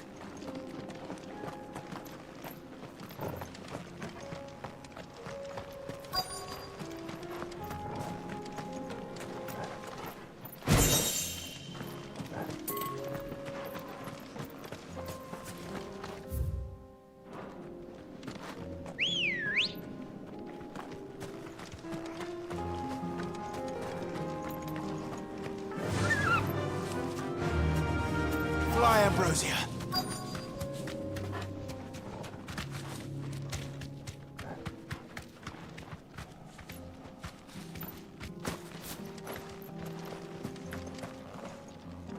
You're with the battalion? I am. I heard the fighting. Are the others? Taken care of. One of your brothers in arms told me what happened and asked for help. Another survivor? Where is he? Tell me. His wounds were too deep.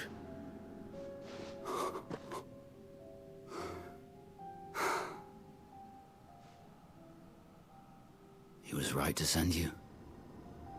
Those things you slew are no longer my brothers. Tabor is safe thanks to you.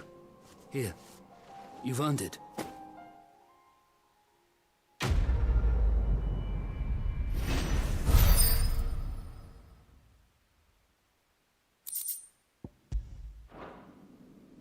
You seem familiar. Have we met? You must have me confused with someone else. Wait. That scar. Son of a whore.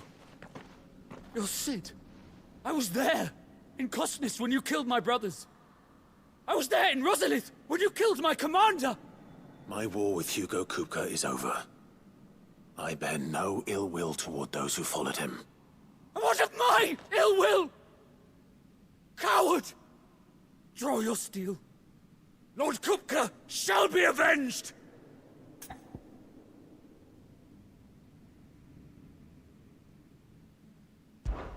When your wounds have healed and your head has cooled, come and find me if you must.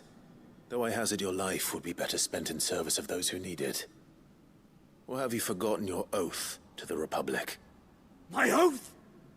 What would you know of oaths? I know how hard they are to keep. Which is why I'm giving you the chance to keep yours. No. I won't be deceived. Lord Kupka told us of your crimes. You are an outlaw. A murderer, not some man. Like you or anyone else. I am nothing like you. But if you're not gonna kill me, then go. Leave! Just know that I will find you, Sid. Someday.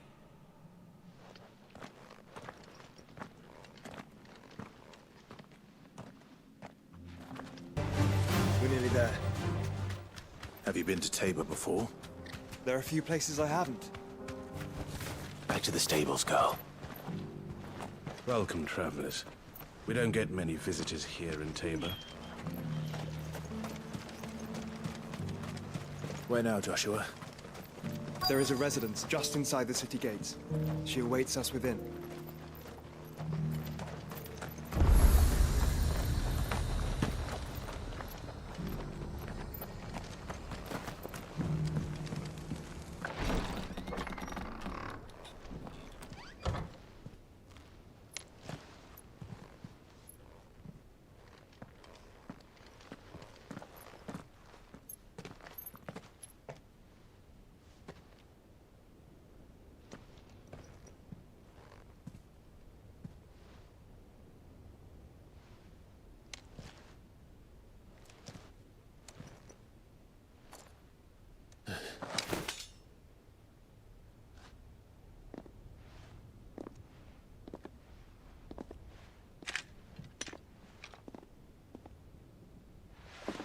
My Lord Marquis, it is an honor. I am Yote, Knight of the Undying, charged with the protection of His Grace Joshua Rosfield, Keeper of the Flame of the Phoenix. Of course. It all makes sense now. Would you care to elaborate? The Undying are loyal servants to the ducal throne.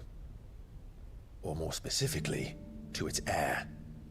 They have served our family for generations, albeit from the shadows. Since their inception, they have been tasked with the preservation and enactment of the rites of ancestral communion. After the events at Phoenix Gate, it was the Undying who delivered me to safety. And since the day I left Rosaria, Yote has been my constant companion and protector. Without her sword, I would not have survived my journey across the realm. Rise, Lady Yote.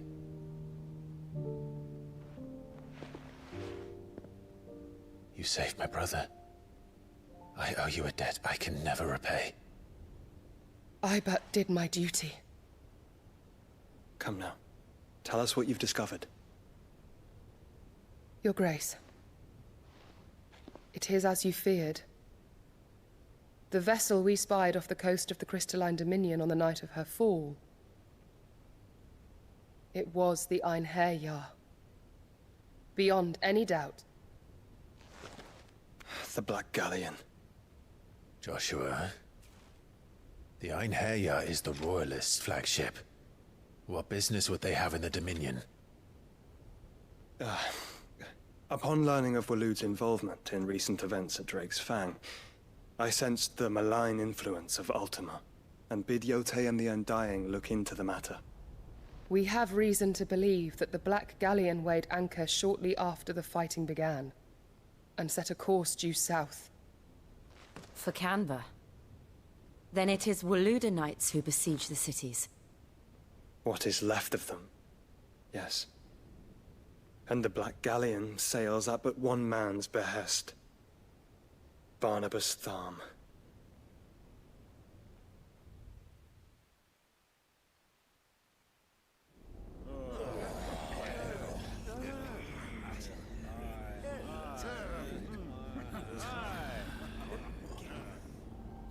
But are we truly safe here in the Agora? The city guard have been paid, if that's what you're implying. All the more reason for them to run. Well, you are free to leave, Lord Minister. Markets abandoned, warehouses aflame, blackened hulls choking every port in the capital. Canva is ruined. The realm teeters on the brink of chaos, and all you can think about is commerce! Forgive us. We were not aware Dhalmekia now subsisted on charity. How dare you!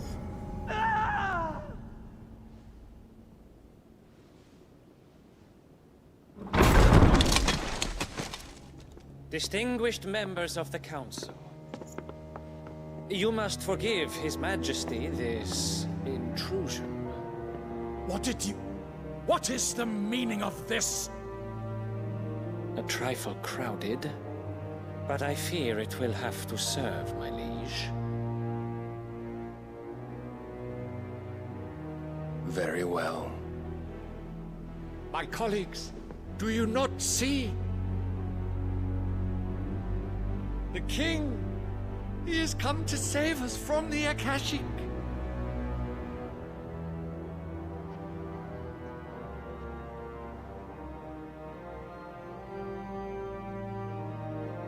He is a gift from the heavens, divine intervention, our very salvation. And of course, if it is compensation he requires, we would be most willing to negotiate a fair price for services rendered. Fools. Your ignorance unbecomes you. Your Majesty, correct me if I'm wrong, but I would swear that the fiends washing the cobbles of Canva with the blood of her citizens wear the colors of Waloed. Ha! So you do not deny it. Guards, fetter them, and see our guests to the dungeons!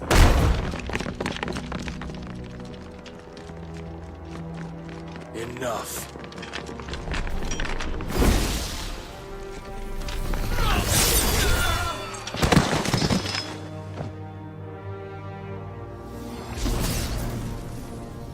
Pathetic creatures.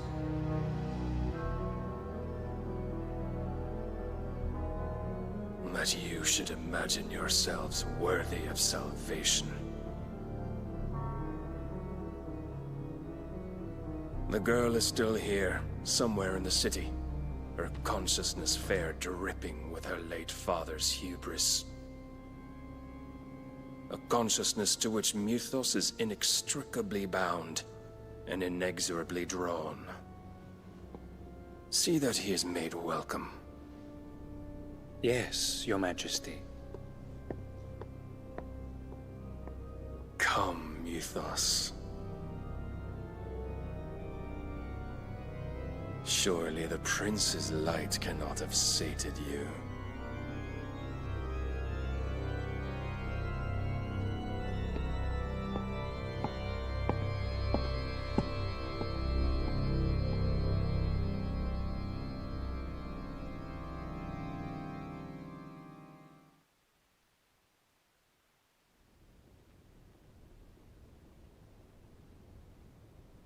So then, how long has Waloed been under Ultima's control? How long indeed? Based on what we know of Barnabas's actions, I would guess some few years, mayhap more. But to what end? What does Ultima want? The tapestry. Show them.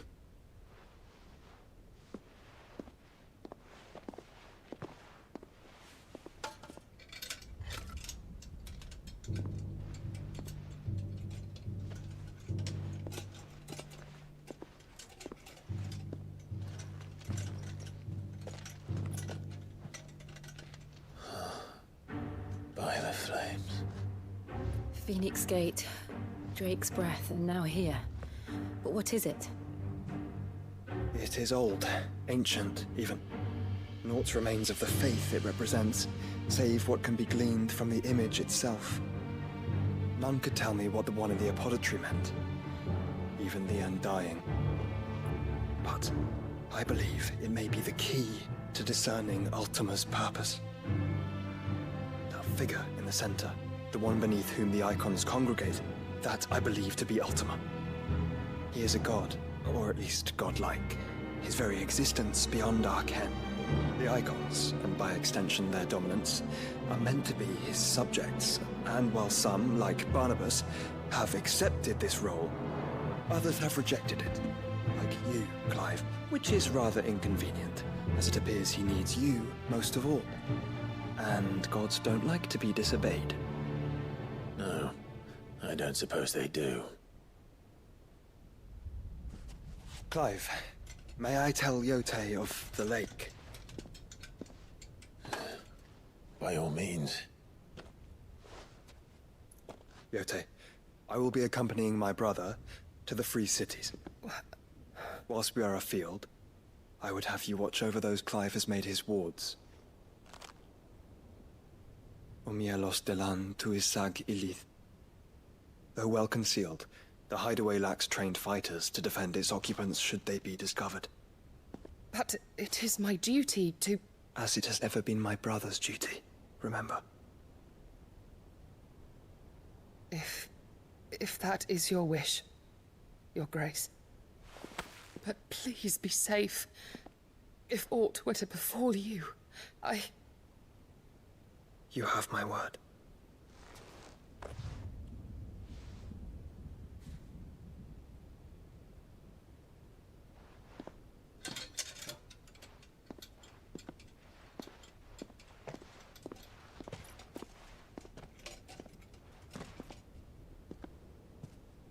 Farewell, my lord, my lady.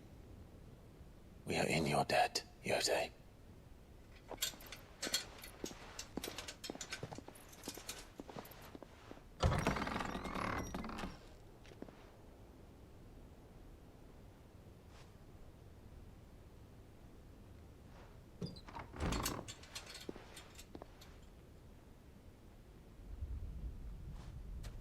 Let's find our friends.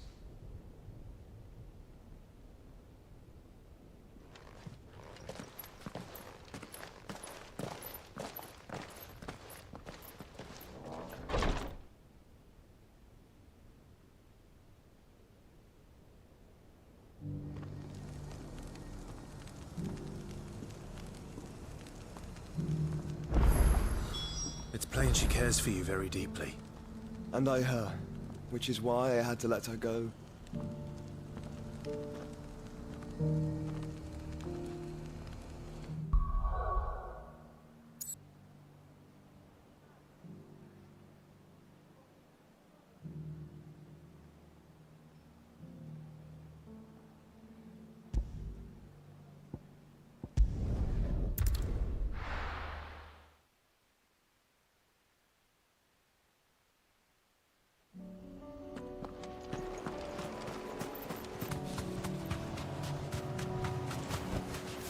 Thanks, girl.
To me, boy!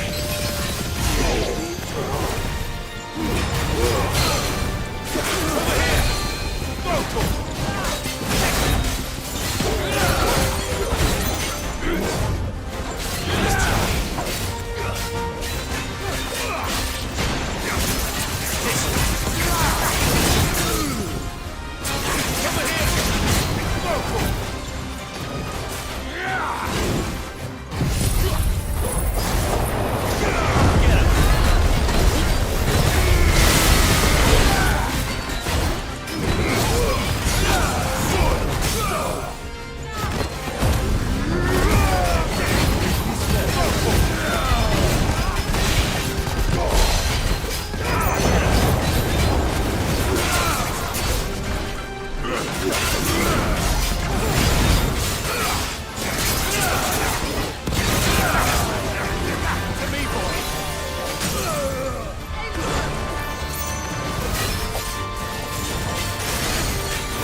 Land my knee.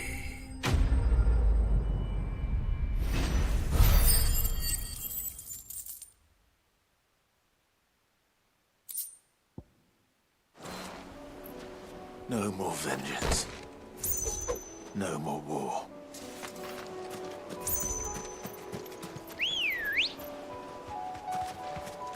Let's go.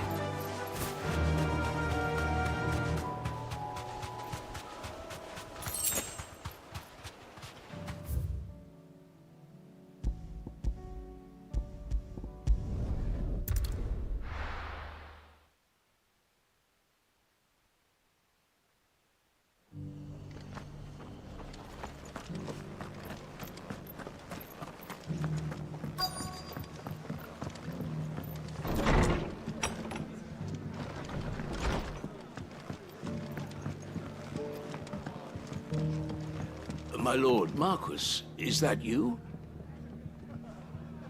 It is you. Then you received my letter. I am Sebastian Rutherford, chief steward of your lord uncle's estate. Of course. We met once before. Yes, my lord. Thank you for coming.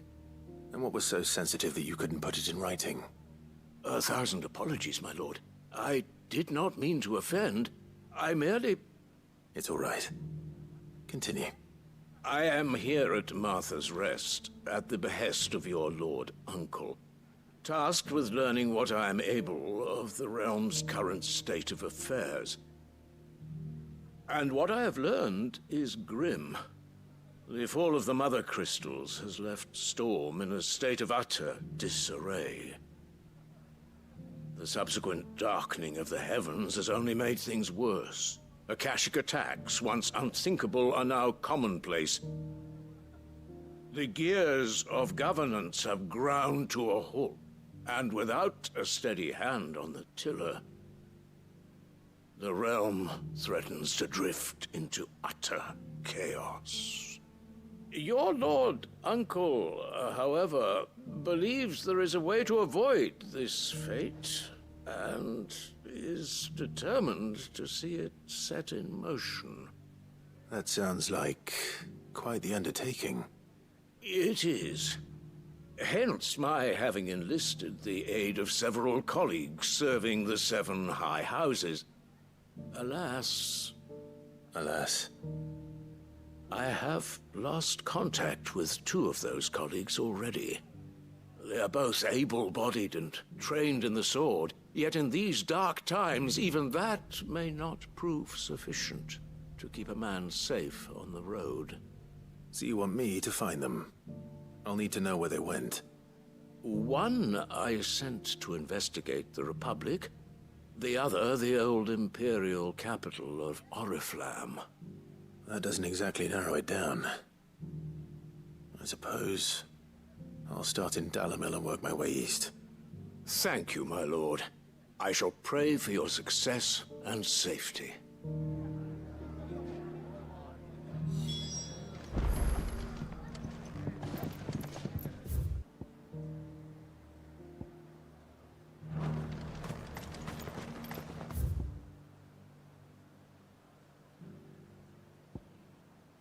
I got peppers to numb your tongue up. There were ghosts at the gates not days ago. You needn't fret. The creatures have been...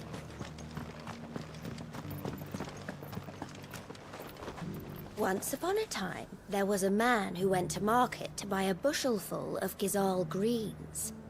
When on his way home, a chocobo with a belly as fat as the moon appeared from behind a tree and devoured both bushel and man in one fell gulp.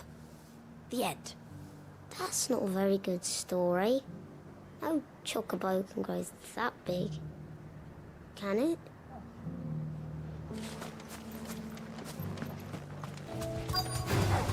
I'll get surrounded. Hippocrates said I should be able to find what I'm looking for somewhere nearby. Bright blue dragons and bright yellow flowers. Should be easy enough to spot.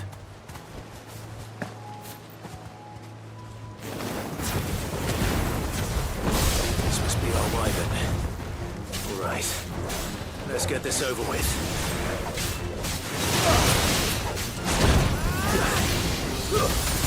Get him! Help me, boy.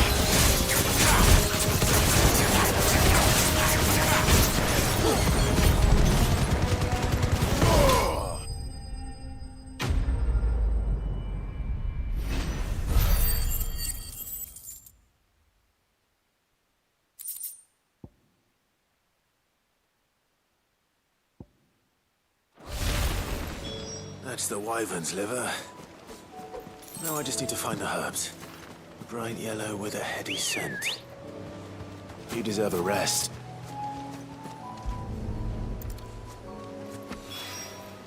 I think that's everything Molly needs to resurrect her recipe.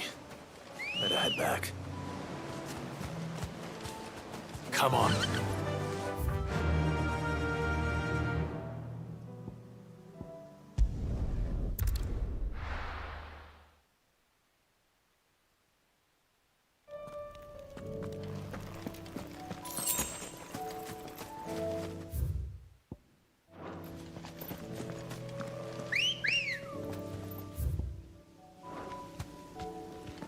Let's go. Run like the wind.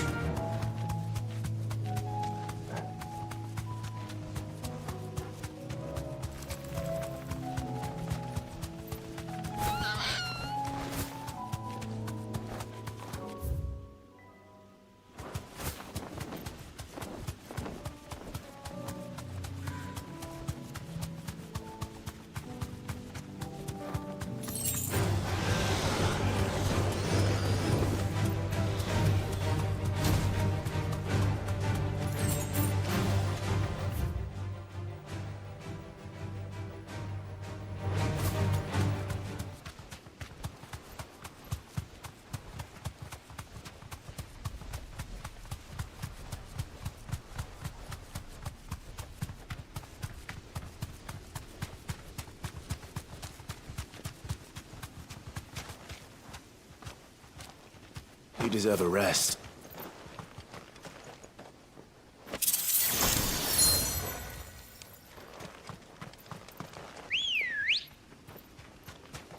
Come on.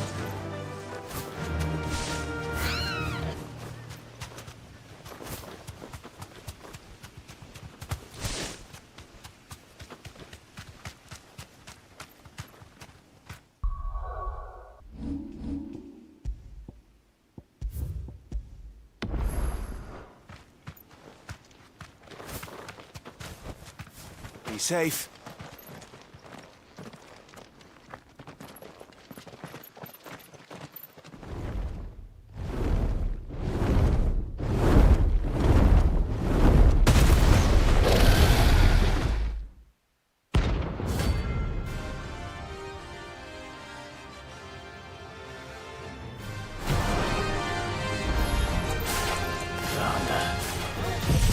This beast isn't to be trifled with. No. No!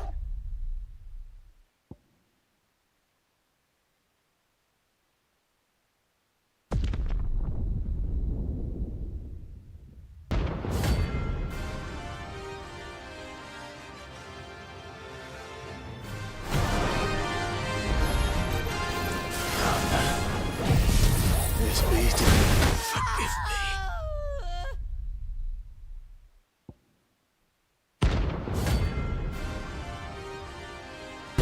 I failed. No.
beast isn't to be trifled with.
Nice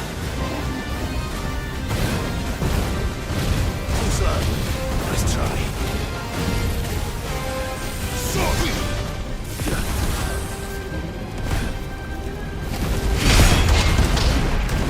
Fire and flame!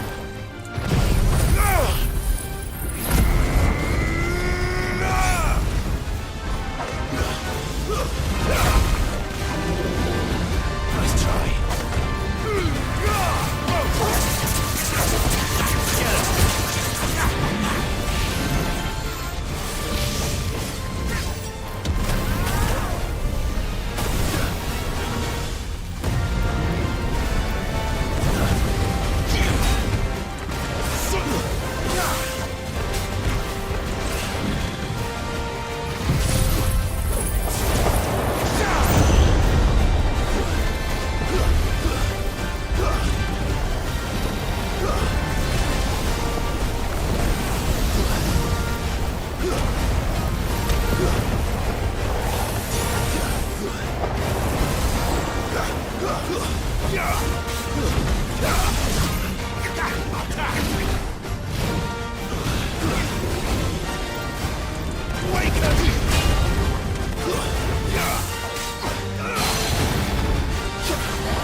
Attack!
This one.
Definitely not to be trifled with.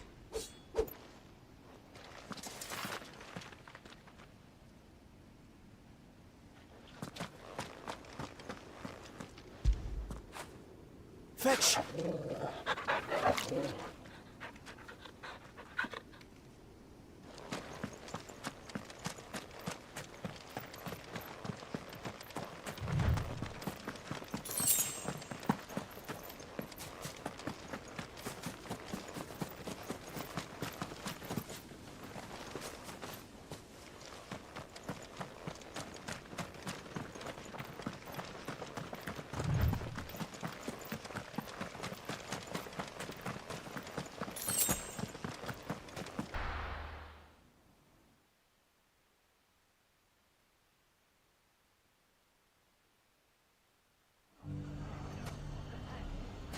It's not going to be easy finding one man in an entire republic. Let's hope someone here's seen something. Bandits maybe no, but look what they've left. It shouldn't be too hard to find goods. The gentlemen of the town guard are strapped.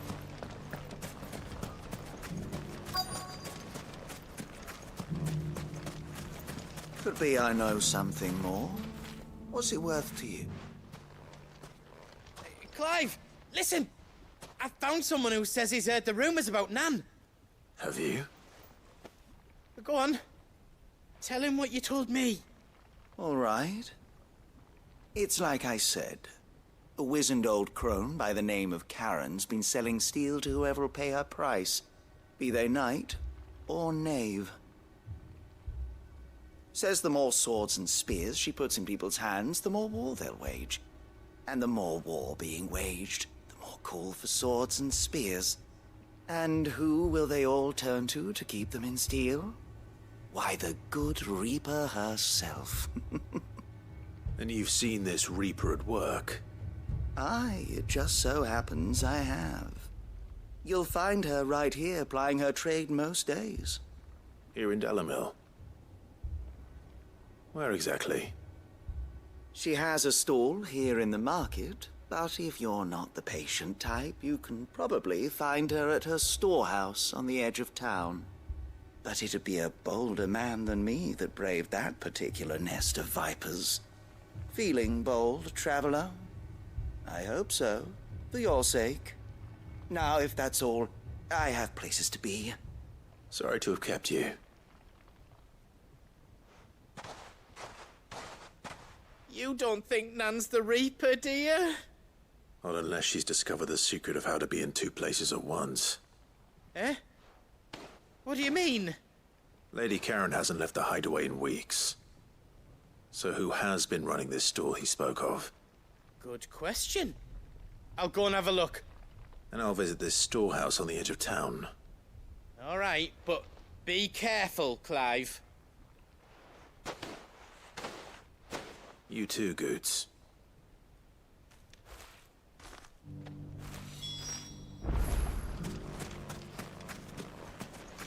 The finest sell swords in store.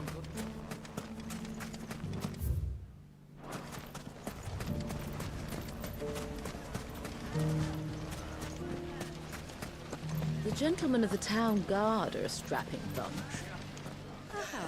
You wouldn't happen The to know gentlemen of if the the League of pieces Merchants that were have stolen from my stall were recovered, would you? They were...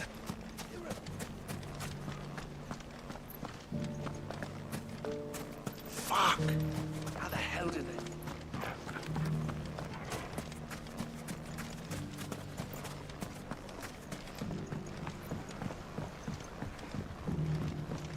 What a mess.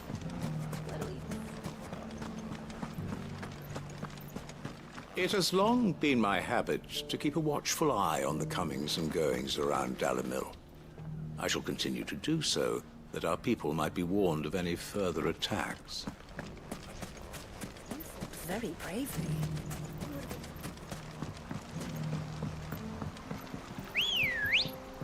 Time to brave the Viper's Nest.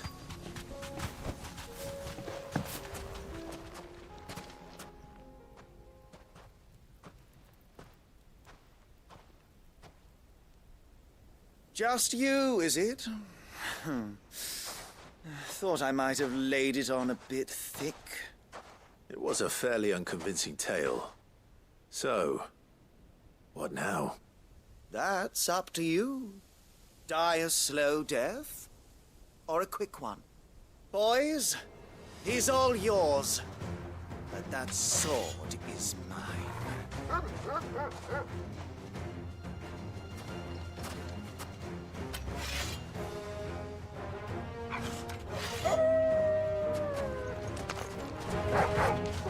Leave now, and we could pretend this didn't happen.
done it now. Go on. Tell me what I've done. When the Borgwyn finds out you've killed his men, he'll have your head. He only wanted that bull of a manservant, the dim one always clinging to Karen's skirts. You weren't even supposed to be here. Who the hell are you anyway? What were you going to do to him? The Borgwyn wanted him to get to Karen. I was only supposed to point the lamp in the right direction once he arrived in Dalamil. But then you turned up. Well, go on then. If you're going to end me, end me. You're not worth the effort. Now be gone, before I change my mind. Fucking coward! I need to find Goots. Right now.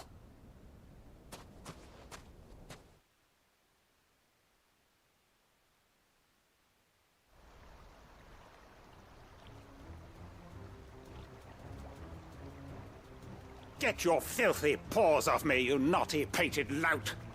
Stop calling me names! And stop spreading them horrible lies about Nan! Well, that will be easy enough. For they are not lies. Every last word is true. And she must pay for her crimes in blood. Blood? Goose, are you all right? He's gonna kill Nan! He said she had to pay in blood! After what she did, it is only right. She ruined my life and the lives of countless others. That loathsome harpy's very existence is a crime, and I will not allow it to continue. Goots, was it? I have no quarrel with you. Only with your employer. Run along now. You need not pay for her sins. No. No? I don't care what she did. I won't let you hurt Nan. Promise me you won't hurt her, or I'll kill you myself! Goops, no. Enough, all of you!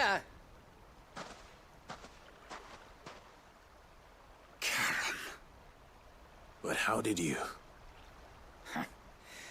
You're a sight less clever than you think you are, the pair of you. Did you think I wouldn't notice the two of you slinking off together?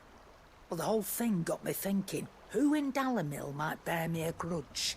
And a certain snivelling shit I ran afoul of in my fairy years came to mind. Though it was just Bogan back then, wasn't it? I thought the years might have taught you some sense, but I see you're the same pants-pissing craven you've always been. What was it we called you? Wet legs? You bitch! Everything that happened, it was all your fault! And now you'll finally pay for what you did to me!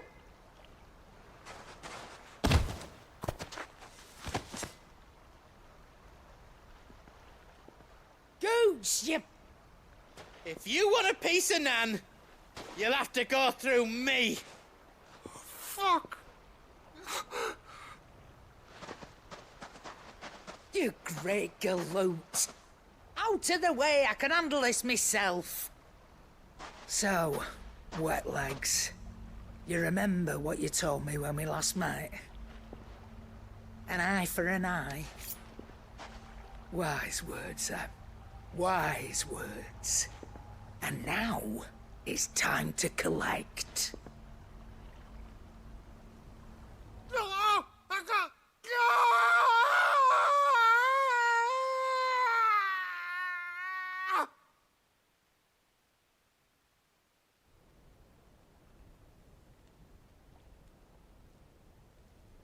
Sorry to keep you waiting.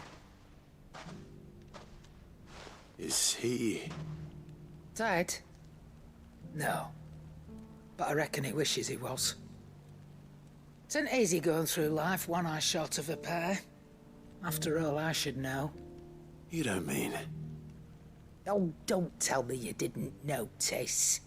Lost it to old Wet Legs back when we were working the same routes. Said I'd stolen from his strongbox. I'd done nothing of the sort, mind, but that didn't stop him taking his little revenge. So I took some of my own. Sorry, lost everything. His coin, his clients. Always knew he'd be back one day to claim his due. But he crossed a line dragging poor Goots into this. He didn't hurt you, did he? No, Nan. Still got all my arms, see? Legs too. But what if he comes back again? What if he does? First we take the other eye, then we work our way down. He'll learn his lesson soon enough. But something tells me the Wet Legs has learned it already. Right. Let's get you back to the hideaway. You've attracted quite enough attention already. Ta-ra, Clive. Remind me never to cross you, Karen.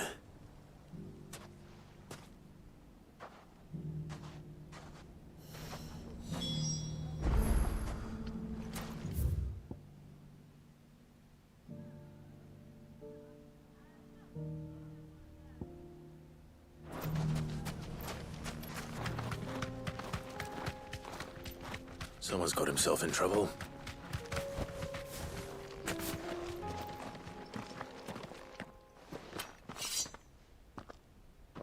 I don't see your master here, so you can start by giving us all the coppers in your purse. I already told you, I have nothing. Then maybe we'll take that pretty outfit and the steel you're wearing. Please! These men are trying to rob me! I'll deal with this. Thank you. You that one's master, then? If you'd kindly pay the coin he owes us, we can pretend you didn't draw your blade on Republican soldiers. Or you can go back to your garrison and I won't report you to your captain. Oh, you're more than welcome to. He hasn't had many visitors since we slit his throat.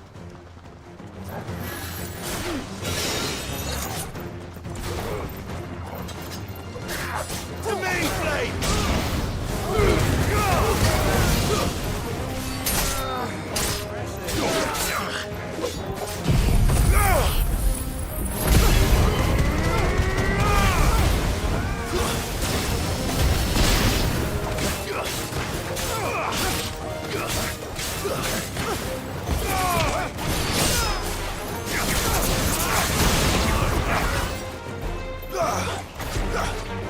Enough!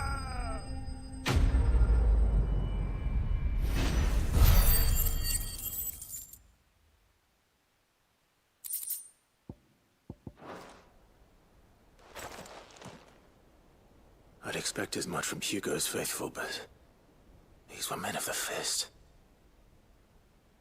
Much has changed in the Republican army since they lost their rock. You've seen this kind of thing before, then? Many times.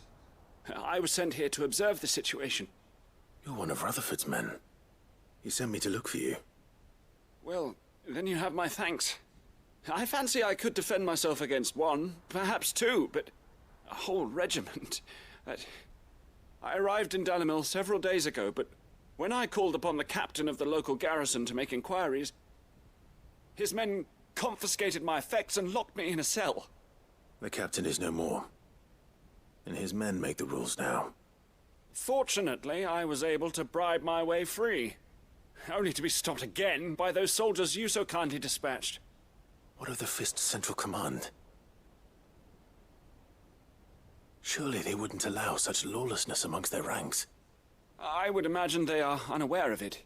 Most of the army has fallen back to the capital and hunkered down behind her walls. Those who weren't recalled now rule the fringes unchecked, answering to no one but themselves. Then it's worse than we imagined. You should return to Rosaria. It's not safe here. I'll find a caravan heading north. You won't mind if I borrow one of these soldiers' coin purses?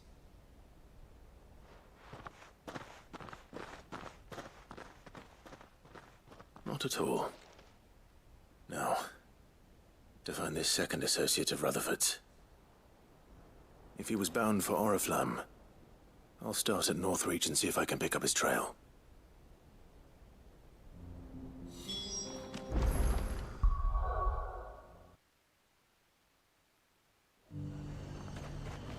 There's a lot of road between here and the capital. Rutherford's man could be anywhere. What happened here? If you're with the others, they've already relieved me of my belongings. I'm not. I'm looking for someone who was sent here by a man named Rutherford. And then you found him. I'm Alistair Rockford, attendant to the Lady Ariane of House Wellesley. Of the 7 high houses of Rosaria. It's been a long time since last I saw my great-aunt. Is she well? My Lord Marquis? Yes. Yes, she is.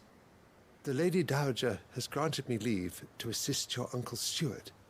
I was on my way back from the old capital when I saw some villagers being robbed on the road here. Bandits? They looked more like field hands, but it didn't matter in the end. I did what I could to help the victims, but all it earned me was a pommel to the temple. Which way did they go? South, toward the gate. All right. I'll take care of them. Founder knows I've met enough of their kind. You head back to Northreach, visit the Vale, tell them I sent you. Thank you. I shall. Founder be your shield.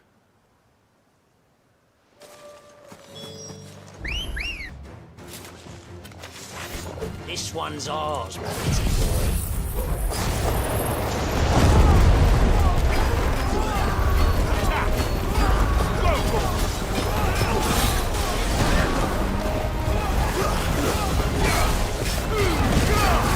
Get him! This one!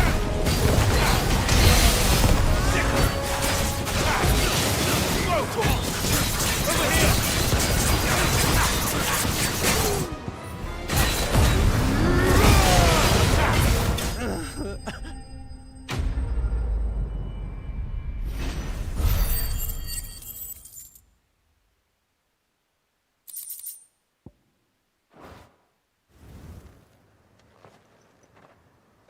Make for the town while you can.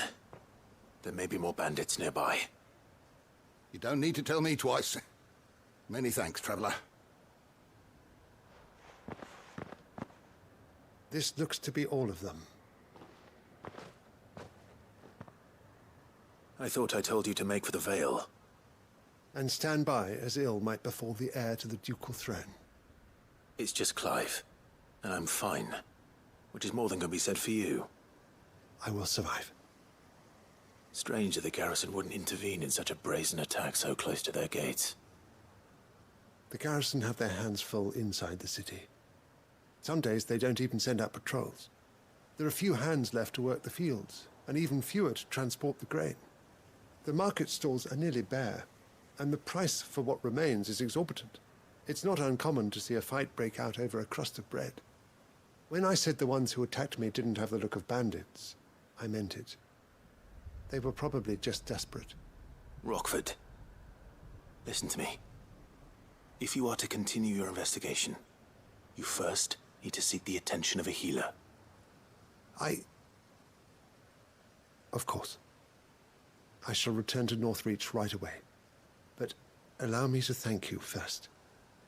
Had you not happened along, Don't thank me. Thank Rutherford. It was he who sent me. I suppose he'll be wondering where I've got to. I shall send a Bastolus as soon as I'm able. Good day.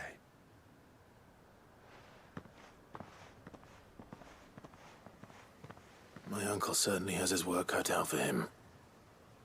If it isn't already too late. I should go and tell Rutherford that his colleagues are still in one piece.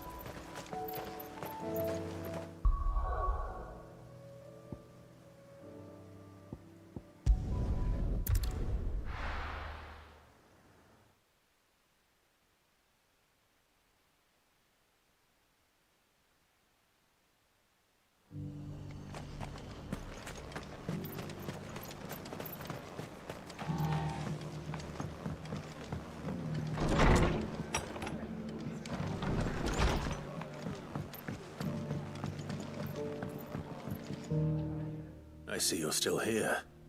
The Rest's location affords a constant flow of traders, and with it, a constant flow of information. Speaking of which, I received word from both my associates. They have resumed their investigations, thanks to you. I only happened to be in the right place at the right time. They both seem to think the realm's prospects rather grim. I am afraid that grim would be putting it lightly. Storm is in crisis, and if we are to free her, we must work quickly. And we must work together. Such is your Lord Uncle's wish. As it is mine.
Nothing like a dish of cold vengeance to foul the gut. I'm sorry, Nan. I didn't mean to make things worse. I just thought I had to protect you. Like you've protected me. Aye, well, someone had to. Your parents certainly didn't give a whit for your well-being. Reckon the both of us would be worse off if I'd not taken you on.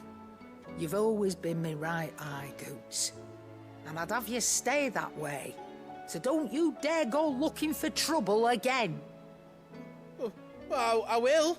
If you ever need help, I'll do it again and again, and you can't stop me. Why, you big lump. Fine. Play the hero if it makes you happy. Thanks, Nan. I won't let you down. There's nothing he wouldn't do for you. That's as maybe. But if he's ever to make his own way in life, he'll need to start looking out for himself as well. Till then, he'll need people to watch his back, just like you did in Dalamil. Don't think I didn't appreciate that. Of course. His family. Stop it. You make me one good eye, mister. I don't go thinking that'll do you any favours. A potion today'll cost you the same as it did yesterday.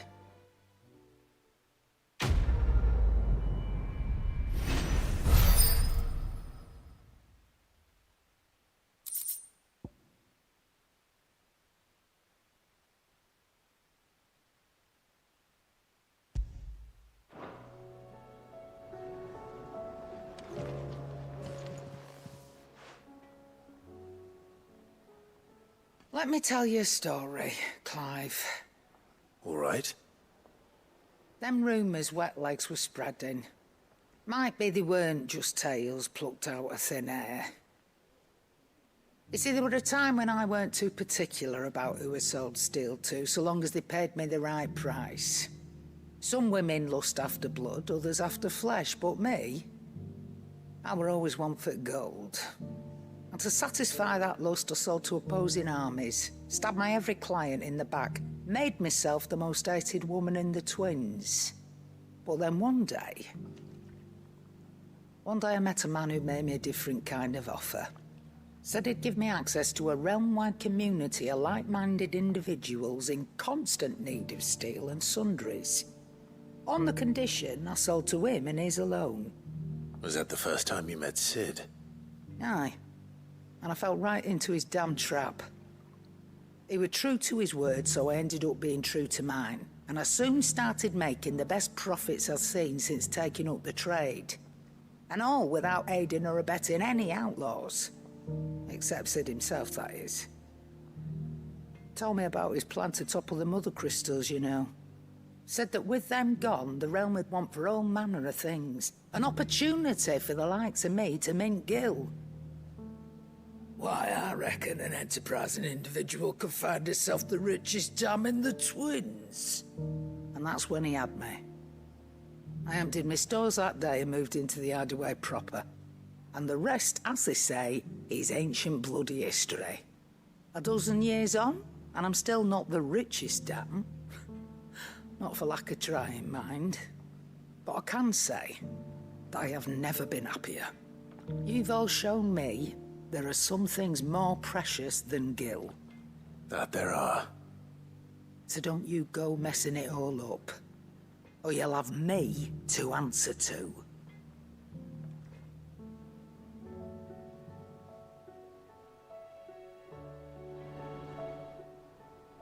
Aye, it's a dangerous world out there. Best stock up while you can. That great lump.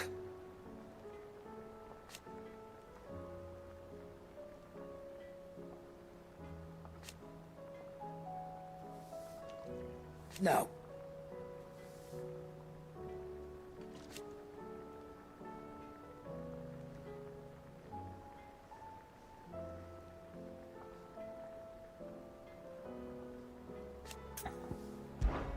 Coin purse weighing you down?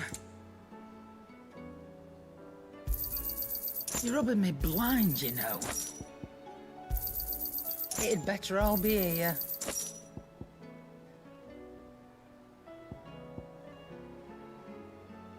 None today, I'm afraid. Finished, are you?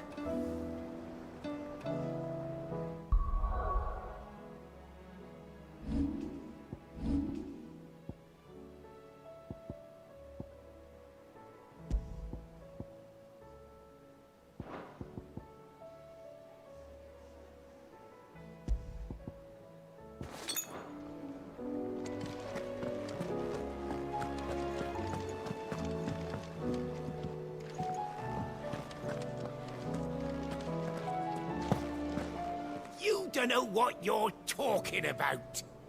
The odor's what gives Chance's stew its, depth. And that's what makes it superior to any old lizard livers. Oh, please. Have you even tried the fried mortress? Taste, smell, texture. It beats your beloved stew hands down on every count. Now that's a masterpiece.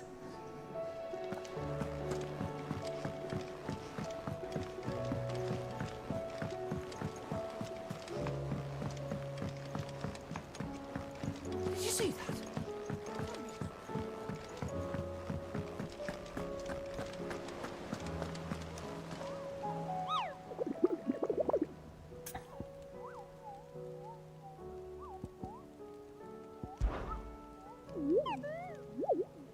What did you find down there?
Opportunity beckons. Who among you is Is that blade for hire, perchance? Because I have a mind to make a killing. Figuratively, I hope. Well, yes and no. A passing caravan carried with it a rumor most fortuitous for one in my trade, that an elder dread Evis had been sighted in the fields of Corava. Dread Evis are aggressive beasts. Compelled as they are to acts of violence, few survive to maturity. But those that do develop a hide of phenomenal value. A hide you want to sell? Eventually, yes. Though I would have it tanned first that it might be crafted into marvels the likes of which the world has never seen. Dread Evis skin is a rare thing indeed. But the worked hide of a well-aged beast, now that would fetch such coin that Gilbert himself might weep with envy. Bring me that beast's skin, and I will share with you the bounty of our combined labors. All right. I'll hunt your Evis. Of course you will. When one lives in such troubled times, it is a fool who lets opportunity slip his grasp. Leave Tabor through the east gate, but take the path that branches west. Once you reach the checkpoint at Tovany, you are a mere stone's throw from the fields of Carava. I eagerly await your safe, and above all, triumphant return.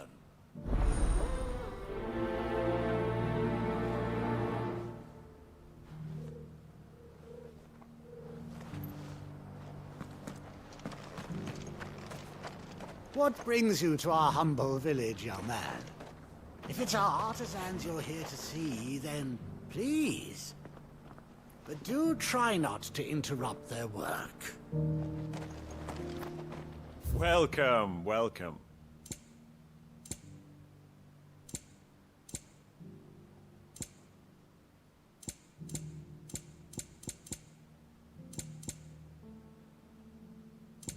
Come again. I feel like I fleshed 100 skins today. Stay focused, will you? One slip with that scrape and the hunter's hard work will be for nothing.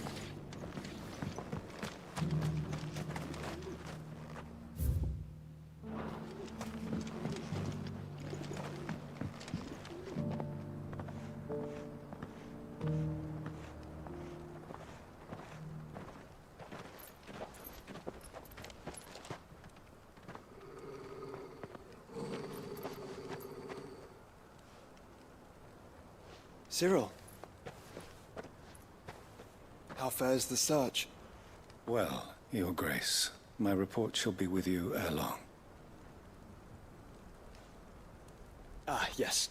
Yotei is otherwise engaged, at my behest. And the duty of wardenship? Fulfilled. For as you see, I've been reunited with my first shield. I am Cyril, Knight of the Undying and bearer of the Burning Quill, charged with chronicling the mortal deeds of His Grace, Joshua Rosfield, Keeper of the Flame of the Phoenix and rightful Archduke of Rosaria. I entrusted Cyril here with overseeing the investigation into Ultima's origins. Findings from his brothers and sisters afield are delivered here to be collated and catalogued. Just how many Undying are there? Not nearly enough, milady. Yet we are glad to give our all in service to the Phoenix. Such is, and has ever been, our creed. I see. You have your associates, I have mine. But you may now think of them as ours. That won't be a problem, will it?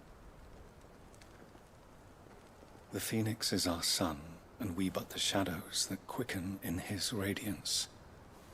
It is from the darkness that we serve, both him and now you.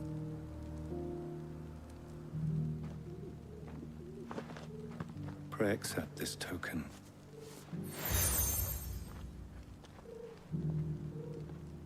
For as long as you bear it, members of our order will reveal themselves unto you, if there is nothing further.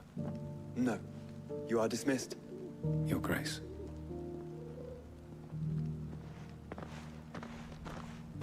To Canva, then. We'll talk about this later. Cyril seemed very, You certainly keep strange bedfellows, Joshua.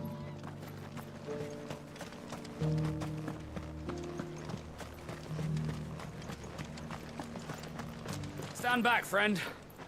You don't want to get this stuff on you, believe me.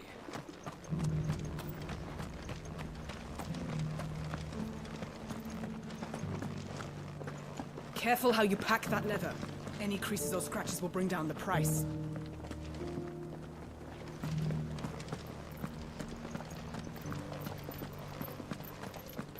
You there!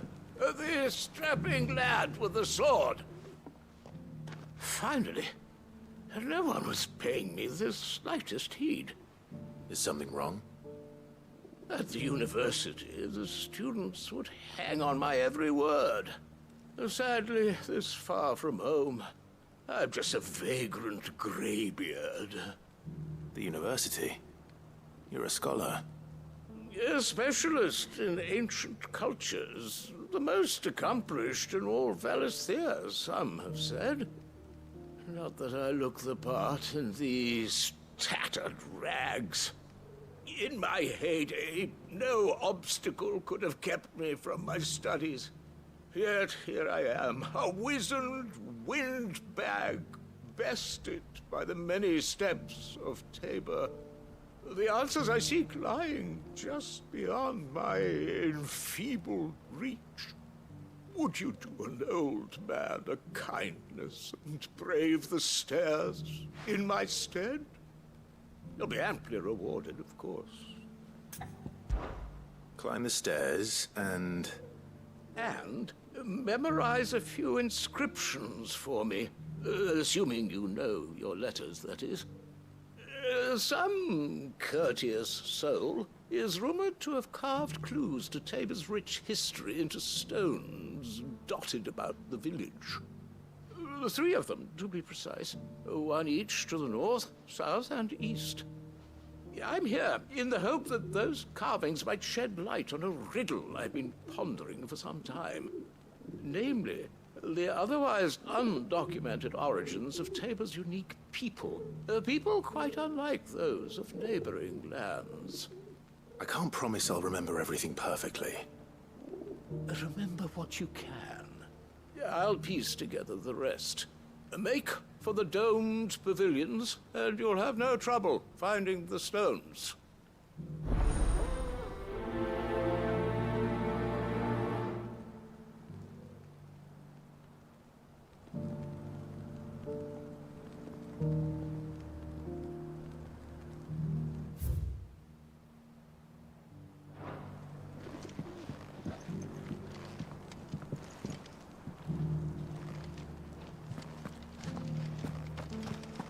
How are those new boots treating you? They're fantastic. Soft as phoenix down, but tough as boiled bow.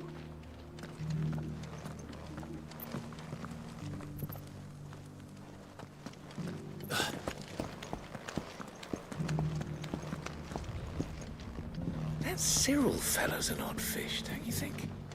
Well, scholarly sorts like him always are, aren't they?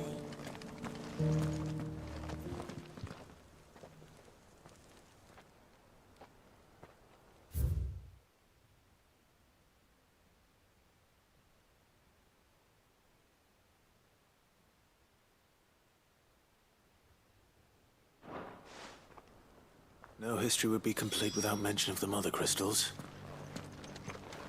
Why won't the sky go back to how it was? I don't like it.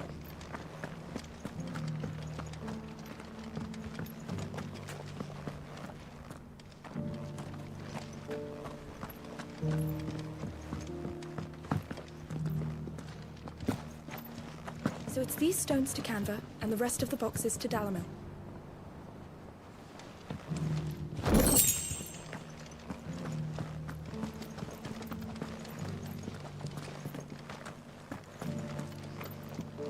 You wouldn't happen to have a decent whetstone in there, would you, madam? I'm sure I can find you something. All of these stones have a bit of diamond dust in them. That'll see your sword sharp,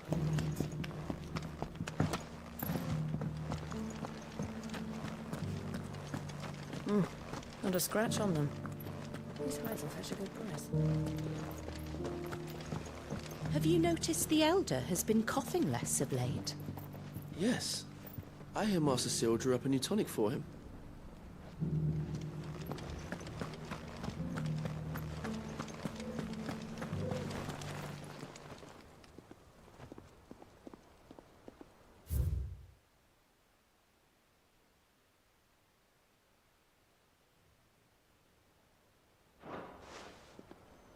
What golden plains might the wanderers have called home, I wonder? Dear leg, mister.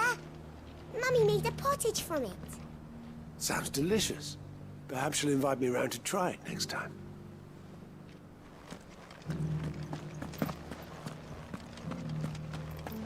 That mark. You must be Lord Rosfield. A pleasure to make your acquaintance, my lord. I, too, am a member of the cause, though I spend most of my time hunting. For the good of the village, you understand. The soil is poor here, so the people sup mostly on meat and blood. The hides, meanwhile, they make into leather, and then into gill.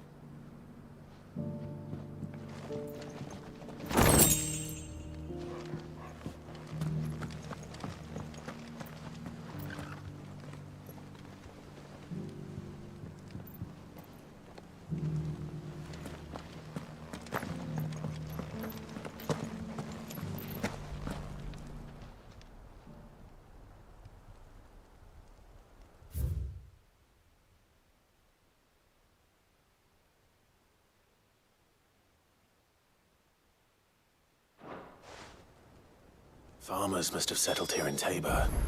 I should speak to the old scholar before I forget everything I've read.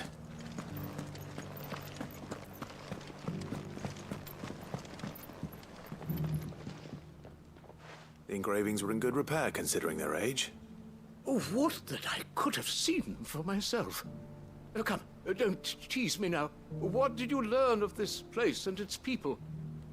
Let's start with the engraving to the south, shall we? What did it say?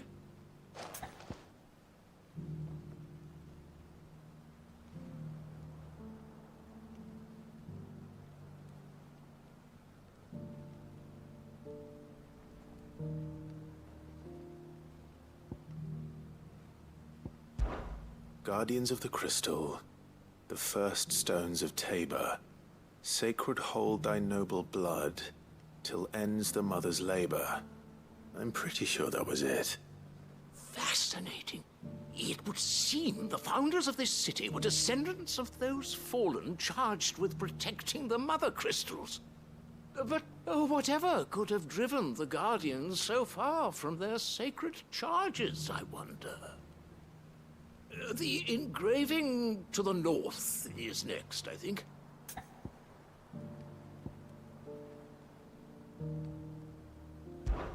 Wanderers of the Golden Plains, lay your roots in stone.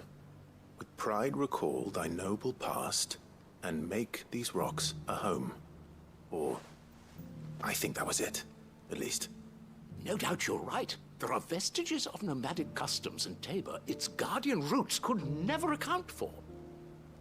This is proving most enlightening. Now, for the final stone.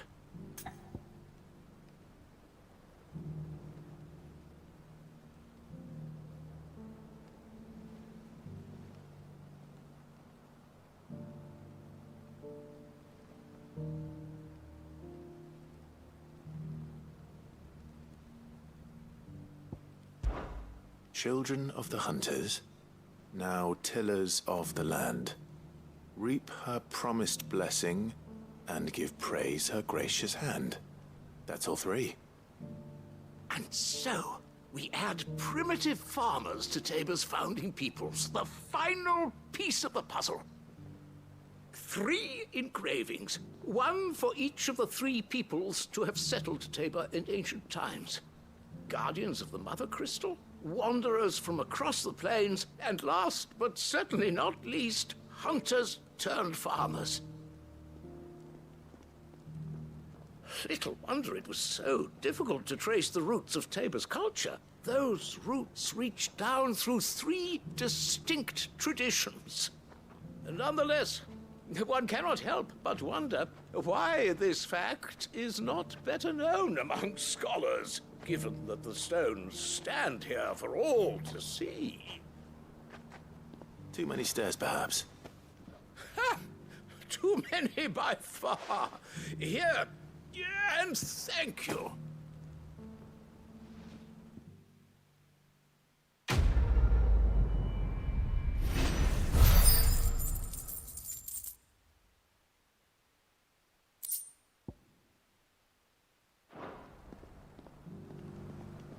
For years, I have pondered the mysteries of Tabor's founding. Would that I had made the journey as a younger man, when stairs held none of their terror.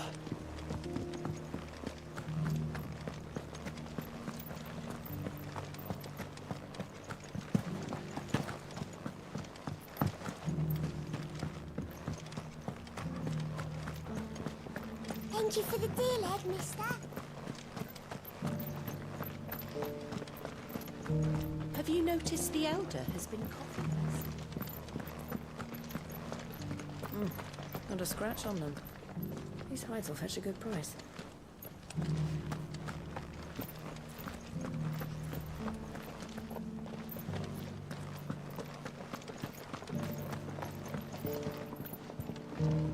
So it's these stones to Canva, and the rest of the boxes to Dale.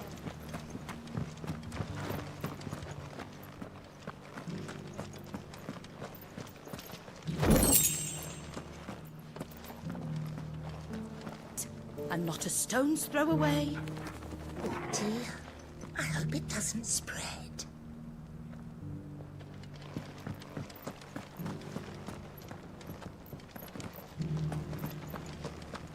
This is the Required Tree, an archive where we of the Undying collect and collate our findings. Fragments of Ultima's true nature surely lie buried within these pages. We have only to unearth them. You have my thanks. Without your medicines and your wisdom, Tabor would be but a shadow of itself. It is the least we can do in return for your generous hospitality, my lord.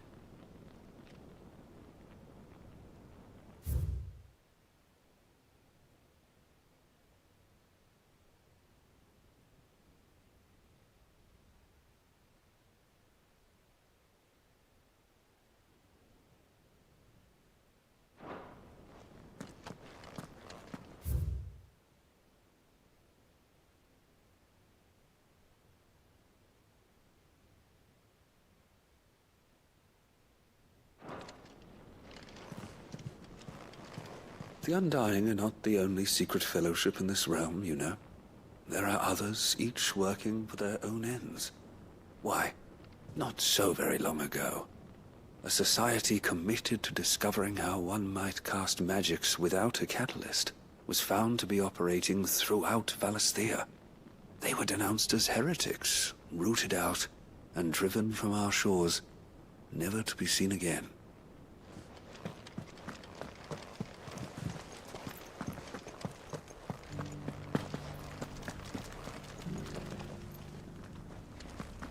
Here's the scraps you were after.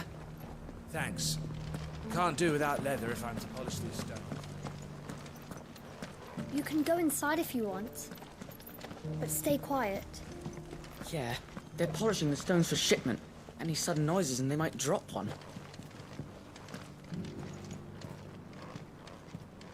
These aren't ready for sale, if that's what you're thinking. And I'll thank you to keep your hands to yourself.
Ah, Lord Rosfield.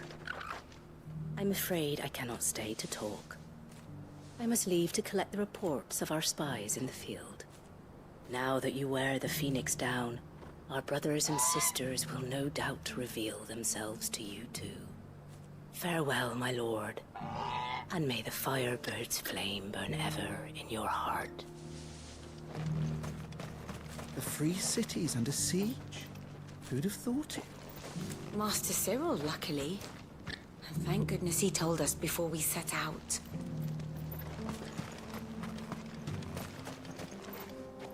There are horrible beasts down that way. Ashen terrors who'll kill you as soon as look at you. Would that I had the strength to kill them first.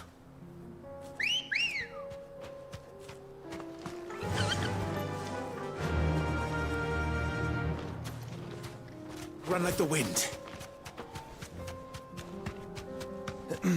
Are you sure this is the right way, brother? Be safe.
Shouldn't have messed with the leader of the pack, eh, boy?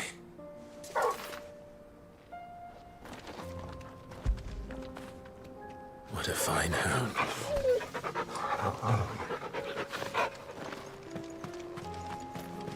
Straight home now.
Over here!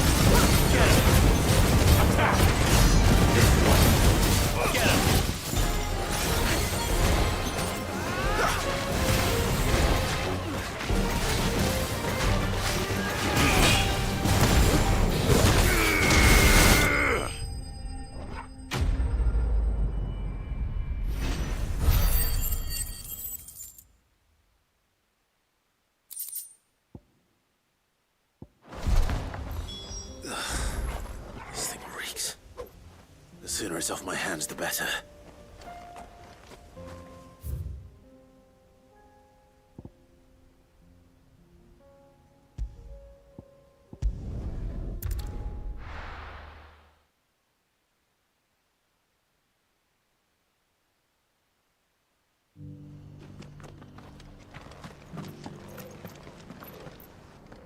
Here's your hide, as requested. I worried you might never return. Quickly, let me see it.